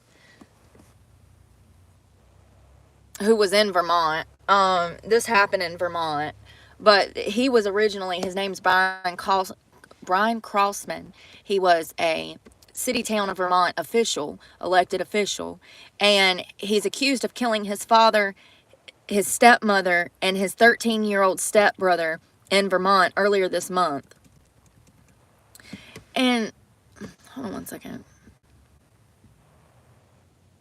So it looks like Brian was 46. He's an elected state board member in Paulette. Erica Crossman, who was 41, and Colin Taft, who was 13. This town is only about 1,400 people, and it's on the New York state line. They were found dead Sunday, and all 3 deaths were ruled a homicide. Autopsies determined that Brian Crossman's cause of death was a gunshot wound to the head and torso. Erica's Crossman's died from a gunshot wound to the head, and Colin Taft's cause of death was multiple gunshot wounds.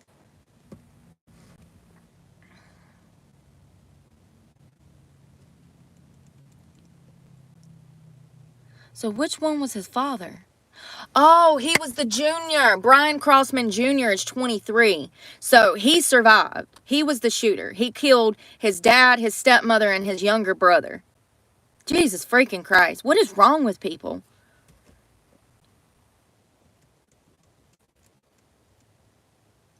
So they found significant evidence linking Crossman Jr. to the killings, including digital information, statements, injuries, and various interviews.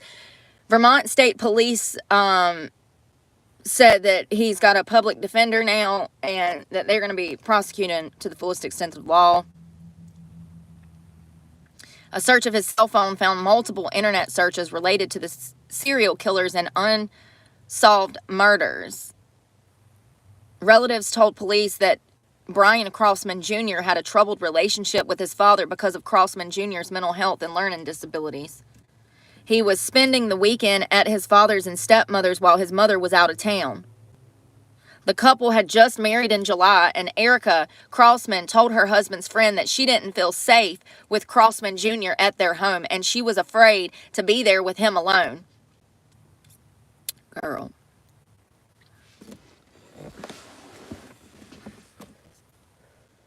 Crossman Jr. called the police shortly before 4 a.m. on September 15th to report that he had found the 3 family members shot and that the residence was covered in blood. This was just this past year. When this dumbass went to go meet with the cops, he was covered in blood as well.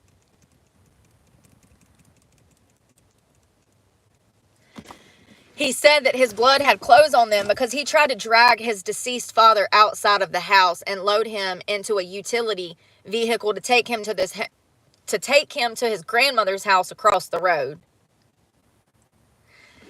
Yo.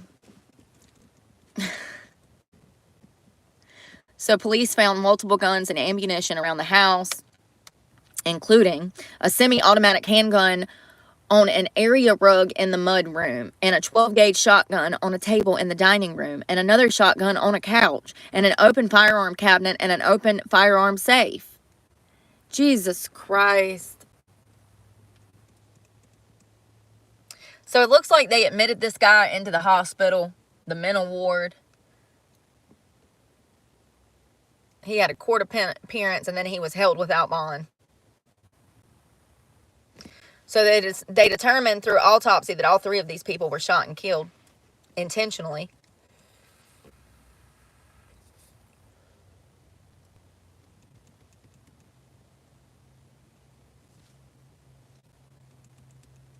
I feel bad for the woman that married this man and got his baggage. Like, for real. You're over here trying to get married and raise your teenage son, and you got a stepson from your new husband's previous relationship, and it makes you feel unsafe when he is even at the house, and you tell your friends this, and you probably tell your husband this, and he just blows it off. That's another thing. Absolutely not. If you are in a partnership, if you're married with somebody, your spouse comes before them kids in certain situations.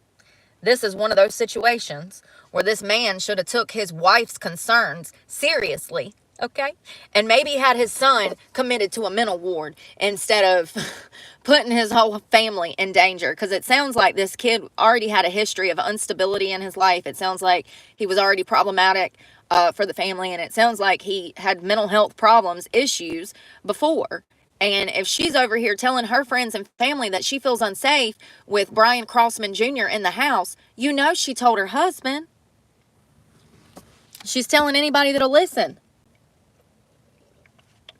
Because she truly felt unsafe.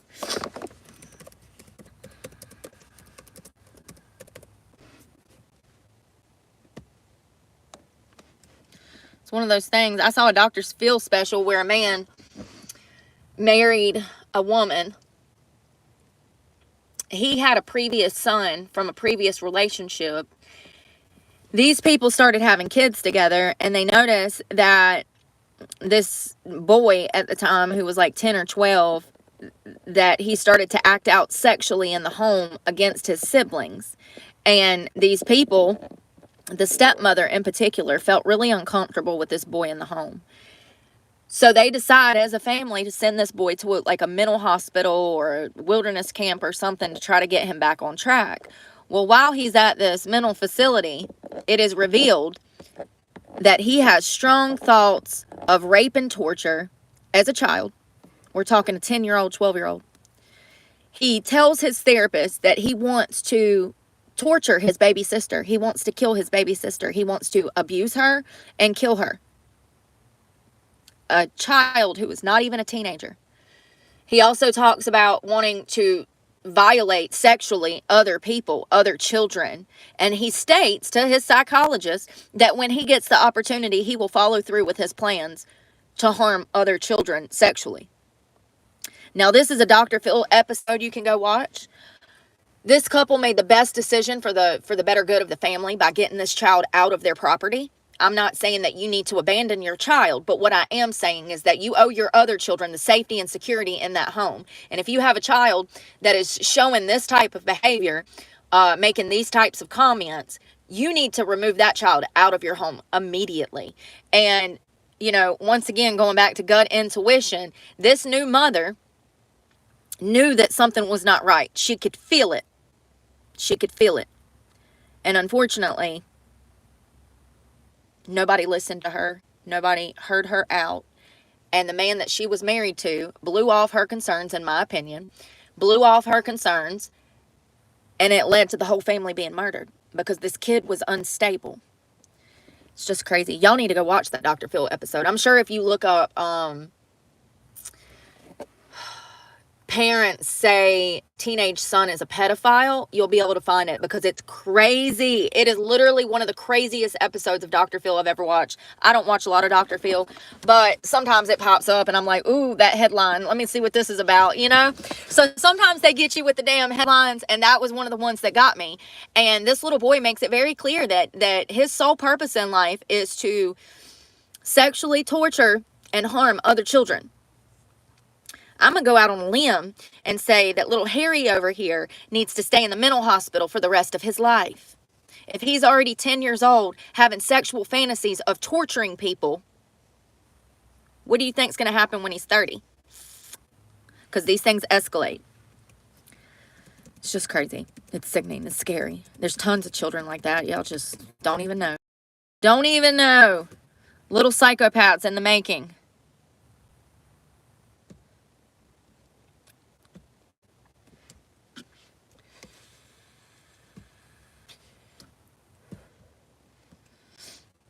Oh, I gotta tell y'all. Hold on one second. My brain, Houston.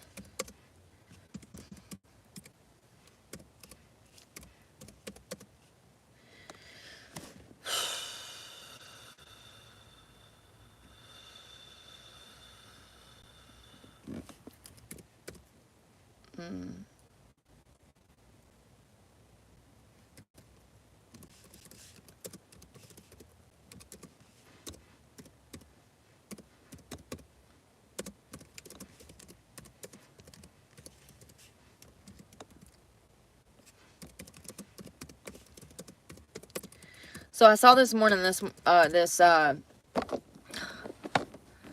yes, Houston, and now I can't find it. Hold on one second. Elected officials? Like, how is it this hard? Here we go. It's the Housing Authority. It was the Houston, Texas Housing Authority. This was a group of 5 people. We had boss man, we had his lower, and his lower, and then one other person. Okay, so it was 5 people. And I'm looking for the article, and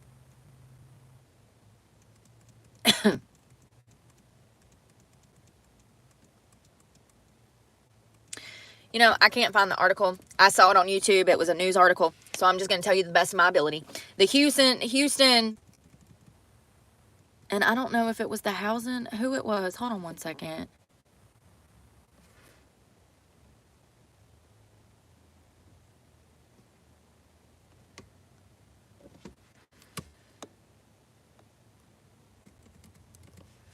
They spent over $500,000 in less than 2 years on travel, drinks, dinners. They were taking government issued credit cards and they were using this money for their own purposes. And one of them actually took out friends and family to a very expensive steakhouse, and in just one evening he spent $1,200 on one meal. Between the 5 of them, they spent over $500,000 in less than 2 years that they were stealing from taxpayers. And now I can't find the damn article. Hold on one second. Spent $500,000 on dinner. I think this is it. No, this is not it. Y'all, how does shit just disappear? Is this it?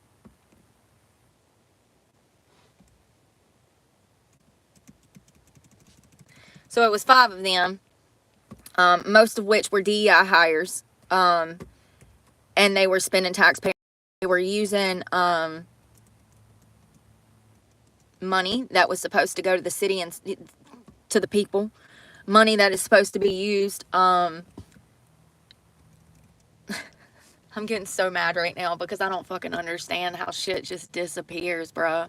I saw 3 different articles on this morning, and now I can't even find a single fucking article. So just give me a minute, because I've got to find it, because I want to know who these people were.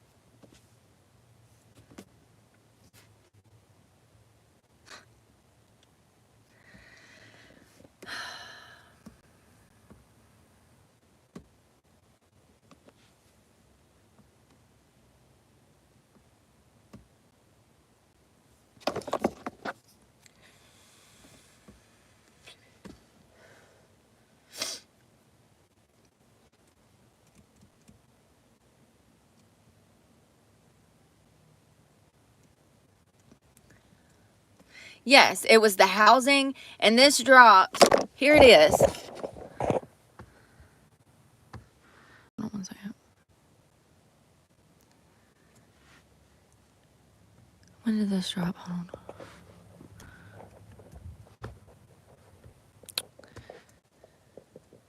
$14 hours ago. So it was the housing authority, and you're not going to be able to hear this because my computer is stupid.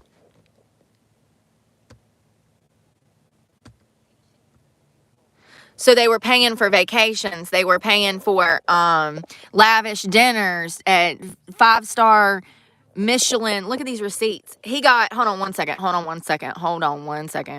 He got, oh, this isn't the one. Oh, this is the one. He's got a butcher cut, Alaskan king crab legs, pork belly, crispy banana split, calamari large, Brussels sprouts, scallops, cappuccino, sea bass, gelato.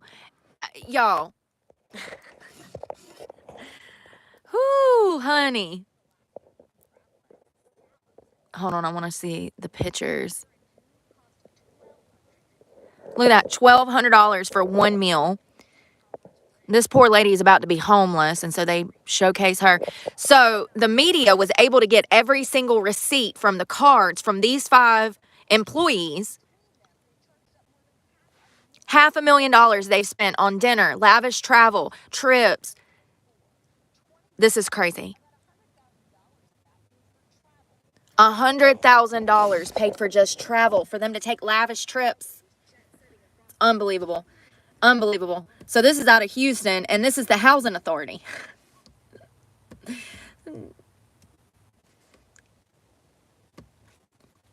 And why is this the only article that I can find on this? This is pretty imperative to know. We got elected officials out here spending taxpayer money on trips and crab legs.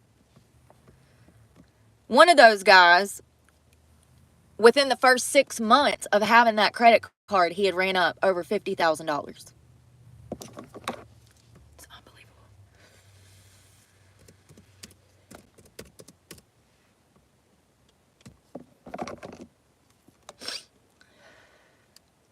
So the Housing Authority is a government agency that manages housing and provides lower cost or free housing to qualified people. That's why they were showcasing that woman on there. Okay, I get it. Let's see what they're supposed to spend their money on.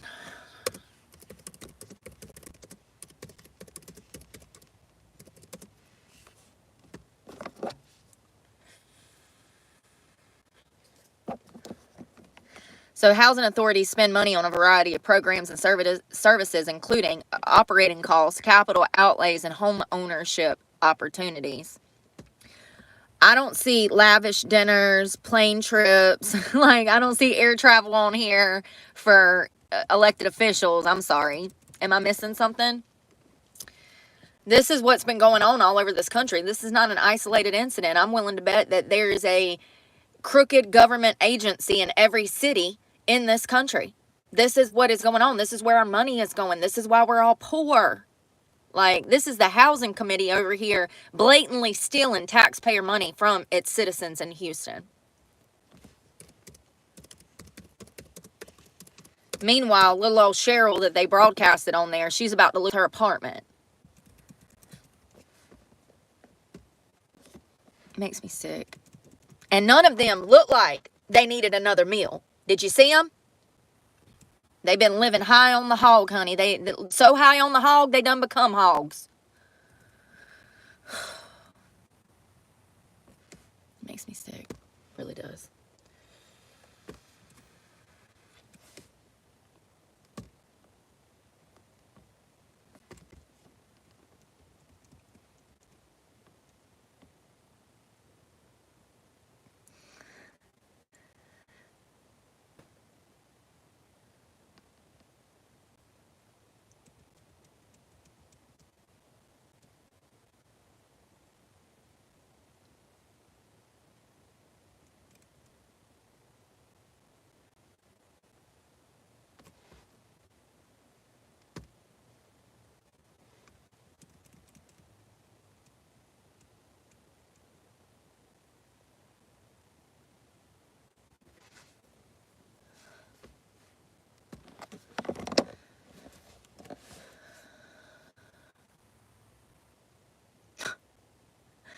So it looks like the IRS has come out in a complaint saying that Planned Parenthood chapter provided Kamala Harris's campaign workspace, and this broke tax laws.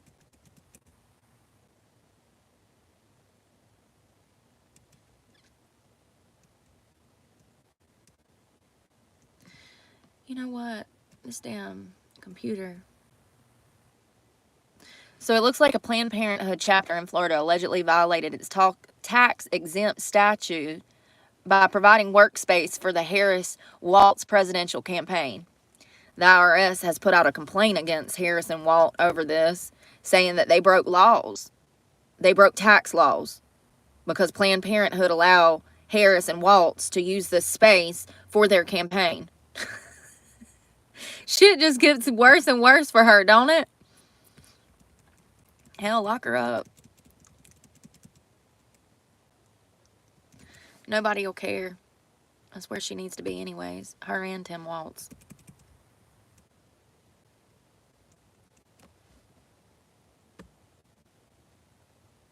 Has anybody gotten the norovirus? Because I'm so sick of hearing about it. I haven't met anybody that's had the norovirus. Nobody.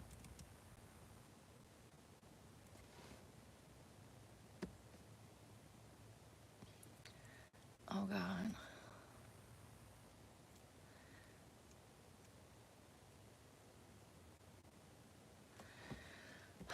Those freaking pop-ups.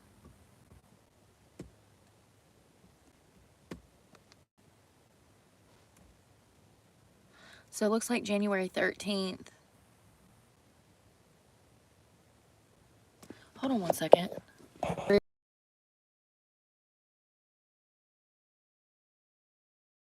Human remains near the Elephant Arch area and Bone Wish Trail.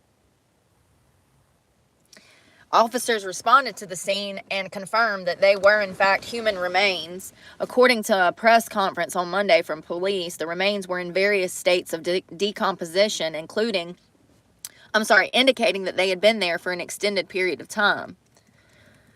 Oh, it was a man. The remains were identified as a male, and his family was notified. They're not releasing his name because the family did not want it released. The remains were taken to the medical examiner's office for further investigation.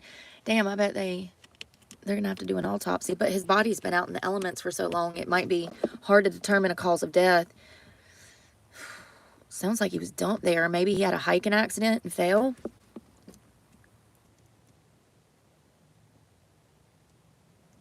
It's got to be sad.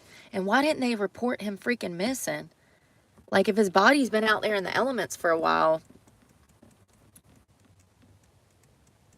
It's weird.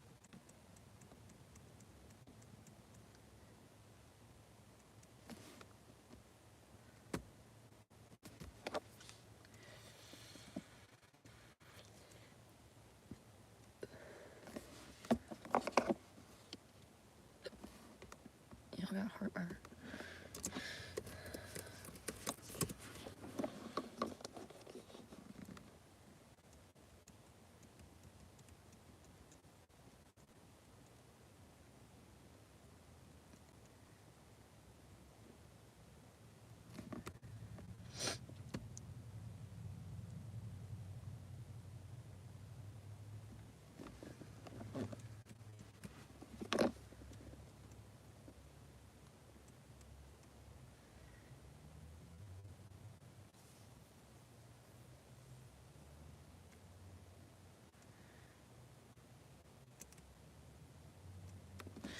So I don't know where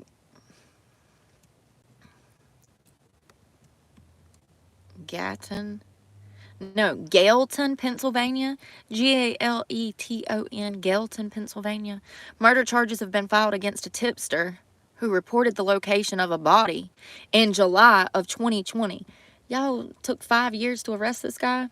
According to a release from the state police, Varley William Fuller, who was 65, was charged with several counts, including first-degree murder, in connection to the death of a 19-year-old boy named Joshua Ramos.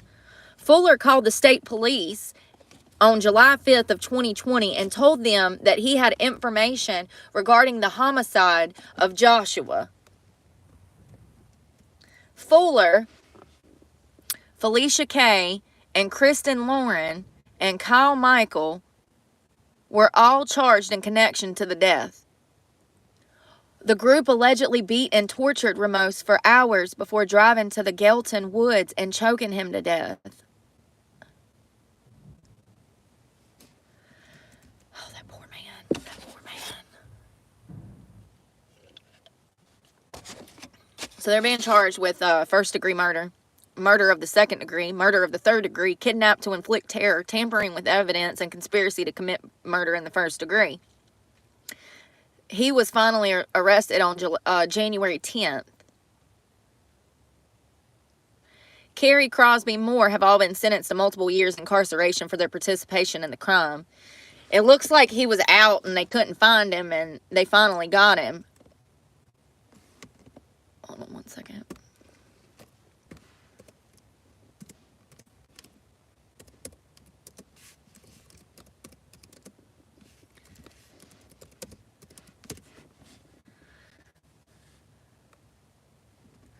So it looks like one of them got 22 years, another one got 20 years. Why did they do this, though?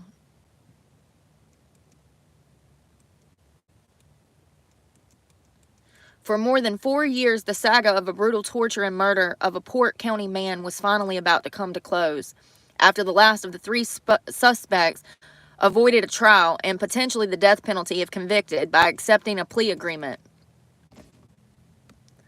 Pop up.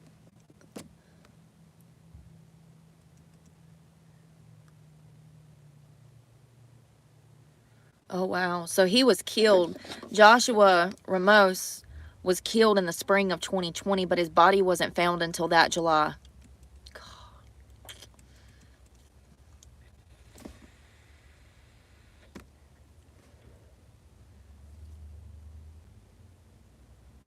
So all of these people were charged with first-degree murder and kidnapping to inflict injury and terror.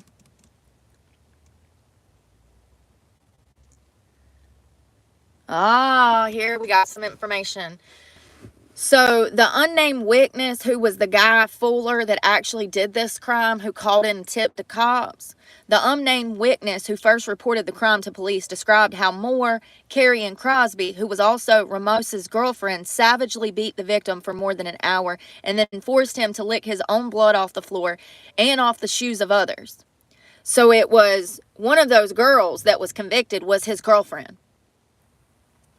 How evil. That is supposed to be the one person that you can trust with your life and your safety. And it is the one person that helps kill you.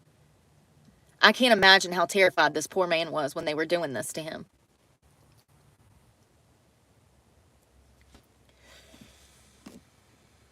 There was testimony in the hearing indicated that the trio assaulted Joshua because he had allegedly shoved Crosby prior to the attack.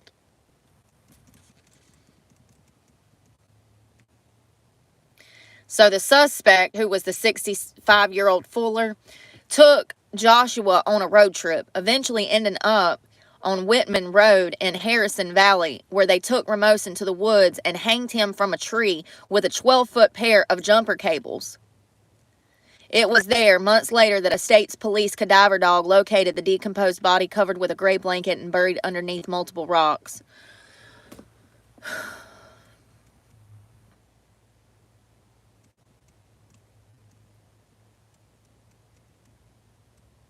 This was Joshua.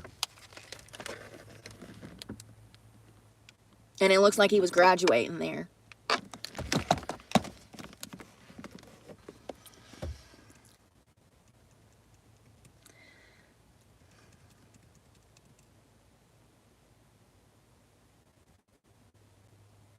So it looks like Crosby and Carey will serve between 30 and 60 years. Good. It's not long enough. They should have got the death penalty. That's the one person he should have been able to trust was his girlfriend. And his girlfriend put him in this situation to get beaten, killed. And people ask me why I'm single. This is why. This is a perfect case. This is why. Because you can't trust nobody. It'd be your own people that stab you in the back and have you killed. It's devastating. I feel horrible for his family. And it took them almost 5 years to get these assholes, because one, it looks like, was on the run for a while, and they just got him into custody in January. So, you know, the other 3 were charged and convicted. Oh, here's a picture of him and his girlfriend. Hold on one second. Boy, oh my God, listen. Y'all know how I do that thing where I read people? She's a sneaky little heifer. That's all I got to say about that. She's a sneaky little heifer. Two-faced.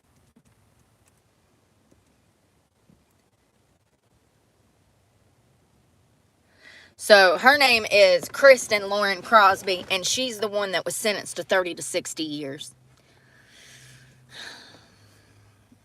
She was 20 years old. He was 19.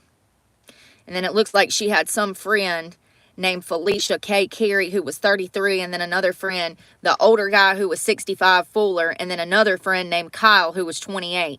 So this was a group of people running around together, and Kristen said that he had shoved her. And so the next thing you know, he's going on a long road trip with this old man, and they all meet up out there and beat the hell out of him and kill him. And leave his body under rocks, boulders. So sad. He was 19 years old. A baby. Messing around with some two-faced whore, clearly. Clearly.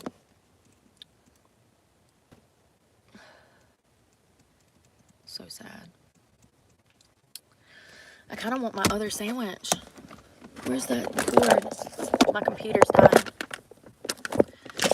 I need to go back up the mountain and shower for school.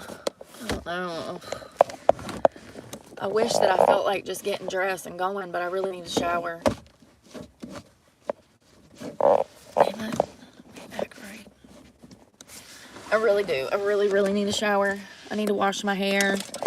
Even though I washed it 2 days ago, it looks like shit because I didn't have my oils.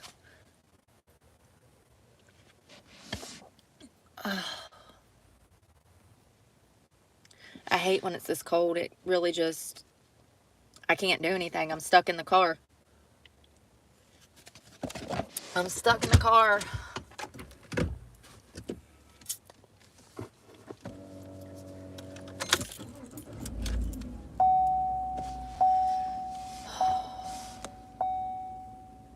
What am I going to wear? Am I going to do makeup? I probably should put my best face on, right? Go in there, my best face forward.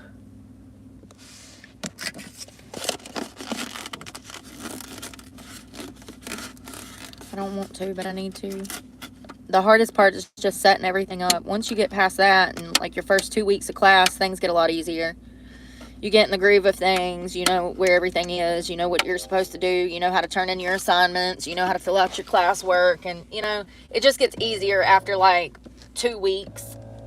It's just the initial setup and rolling, going over your classes, going over pricing, how you're going to pay for it, filling out financial aid application, you know, transferring if you were from another state, or if your residency, you know, if you need to transfer or whatever. I mean, it's just a headache. It really is. It's like a 5-step process that nobody tells you how to do, nor is there anyone there to tell you how to do it for yourself. And that's the sad part. That's what we don't need. What we do need is advisors in school that actually tell students, this is what you need to do.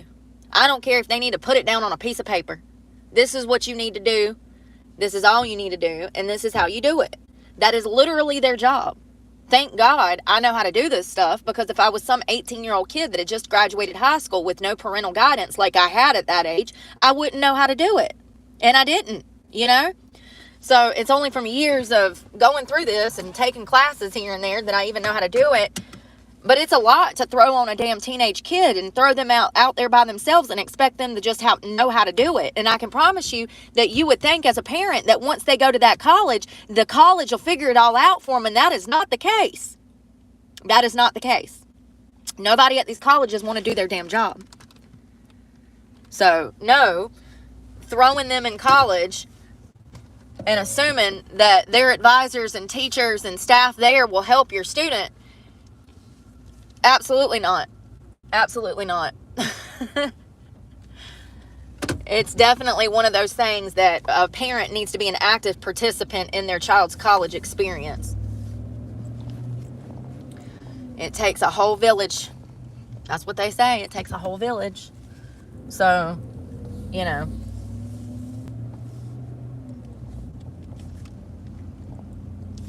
Makes me so damn mad when I got to get up and drive first thing and I ain't even had no caffeine.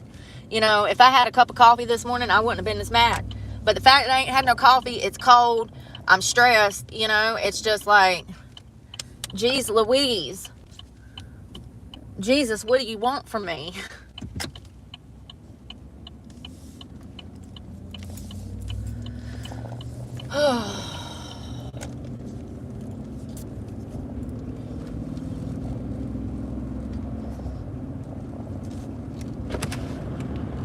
Oh my God, you guys. So I finally found that clip of that firefighter. She's the chief. I think she's the chief of like fire or something. I posted a short. Please go watch it. It's hilarious. She says in the clip, she says, oh, if it's a house fire, you want somebody that looks like you to show up and save you. No, if it's a house fire and I'm about to burn to death, I don't care who saves me. Anybody is good. Send anybody. Send a fucking camel for all I care. As long as he can damn get his big ass through the doorway to get me the hell up out of here, I'm fine with whoever is saving me. Is it not crazy that I'm not going to say we, that they built a system that is one of the most racist systems that this country has ever seen, outside of slavery, of course, that far beats DEI programs. But what I'm saying is isn't it crazy that we made all of this progression for 20, 30, 40 years, and then all of a sudden we get one bad president in office, and all of these programs come out of the woodworks to encourage and incentivize racism in large companies and colleges? I mean, it's just crazy. This woman is the chief of fire, or yeah, it's like the chief of fire, or she's like, you know, she's up there, honey. She's up there. And it is a training seminar video that someone went and found these clips from. It's an old video from like a year ago. And the chief of fire is stating, she says, I can't even put it in the same words she said it. She pretty much hints at the fact that if she runs in a burning house, because she's big, some people might be concerned that she's so big she can't lift people out to rescue them. I concur. That's a valid concern. Valid concern. She says in this training seminar, well, your husband got himself into a house fire, so it's his fault that he's in a house fire. I am not lying. You can go watch the clip. It's under my shorts. That's exactly what she freaking says. The chief of fire says, it's your fault your house is on fire. You shouldn't have got yourself in this bad predicament anyways. Y'all.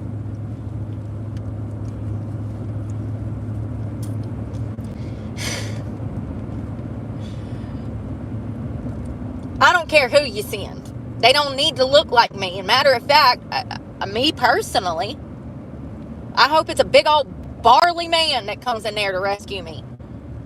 Because your girl's getting thick again. And I don't know if 100-pound Sarah can lift my fat ass. You know what I mean? Like, this is crazy. We're even having these discussions. And she is big. As you'll notice in the clip, I don't know what she wants to go by. But she's about, I'd say about 250, 240 pounds maybe. So it's a valid concern. But it's kind of crazy because y'all know how I always tell y'all that people tell you what they're thinking. You just have to listen. The fact that the first thing out of her mouth in this training seminar was the fact of DEI. The first thing she brings up is that victims of fires want to see their rescuer look just like them. It makes them feel comfortable when their rescuer looks like them. First of all, stupid. But then she proceeds to go on to state that the public might have some concerns that she's too big to lift victims out of house fires. So she knows that she's in the wrong, because the first two things she brings up are these problems. So that was on her mind, but also on her conscience, that she's in the wrong. Now, she might gaslight herself and believe that she's in the right, but the fact that those are the first two topics mentioned in this video tells me that they were weighing heavily on her mind. It's crazy. Crazy. I love how they're all blaming each other right now for the fires. We got the chief of police, the chief of fire, the mayor, the governor, everybody pointing fingers. They just turn into little children when these mass, these natural disasters, these mass natural disasters start to take place. But, when you look at the fact that we got elected officials in places like Houston spending $1,200 on a plate of lobster for their friends and family on taxpayer money, it's no surprise that this country looks like this. When we're talking about people like Fannie Willis, it's no surprise. Tiffany, what's her name? Tiffany Haddish? Y'all know who it is. The mayor from Georgia. Whoo, Lord. And was that Dalton or Fulton? It might be Dalton, Georgia. She used millions of taxpayer money and ran that city into the ground. And if you think I'm joking, this is an active case that's currently, she might go to jail. And in my opinion, she should go to jail. Fannie Willis should go to jail. All them people in Houston should go to jail. They're breaking the law. They take an oath. And when they're out here using taxpayer money to stuff their faces, they ought to go to jail. That's stealing. That is theft. That is a robbery of taxpayer money.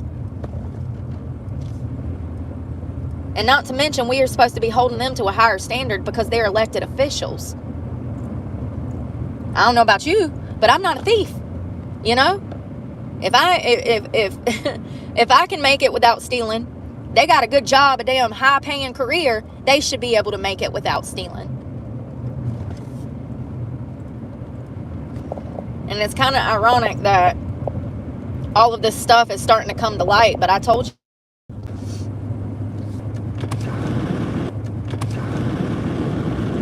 After school today, I need to clean out the truck. I haven't even been in that floorboard since I don't know when. Everything is just piled up. It's a mess.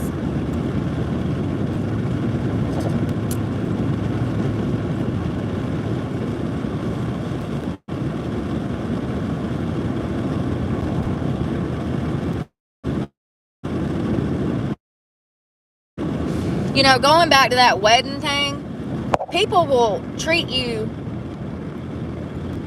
the way that you allow them to treat you. I think that's what I mean. Hold on, let me think.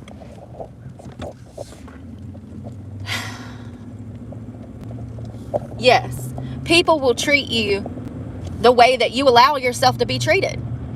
That girl that her husband was disrespectful on their wedding day, like I said, she's probably been dealing with that for years, okay? Probably been dealing with him acting immature and childish for years. And he's gotten by with it. And that's their dynamic in their relationship. He's a child. And she's desperate for his love and attention. But people will treat you the way that you allowed them to treat you.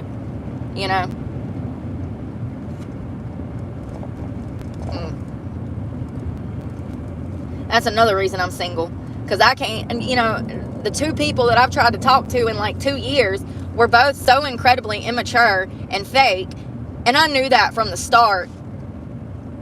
But you want to have faith in people. And so you give people the benefit of the doubt. And I didn't even make it through text messages with these people before I blocked them.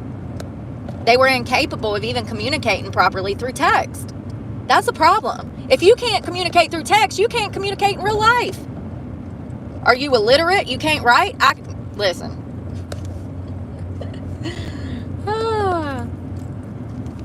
If it is a new relationship and you are just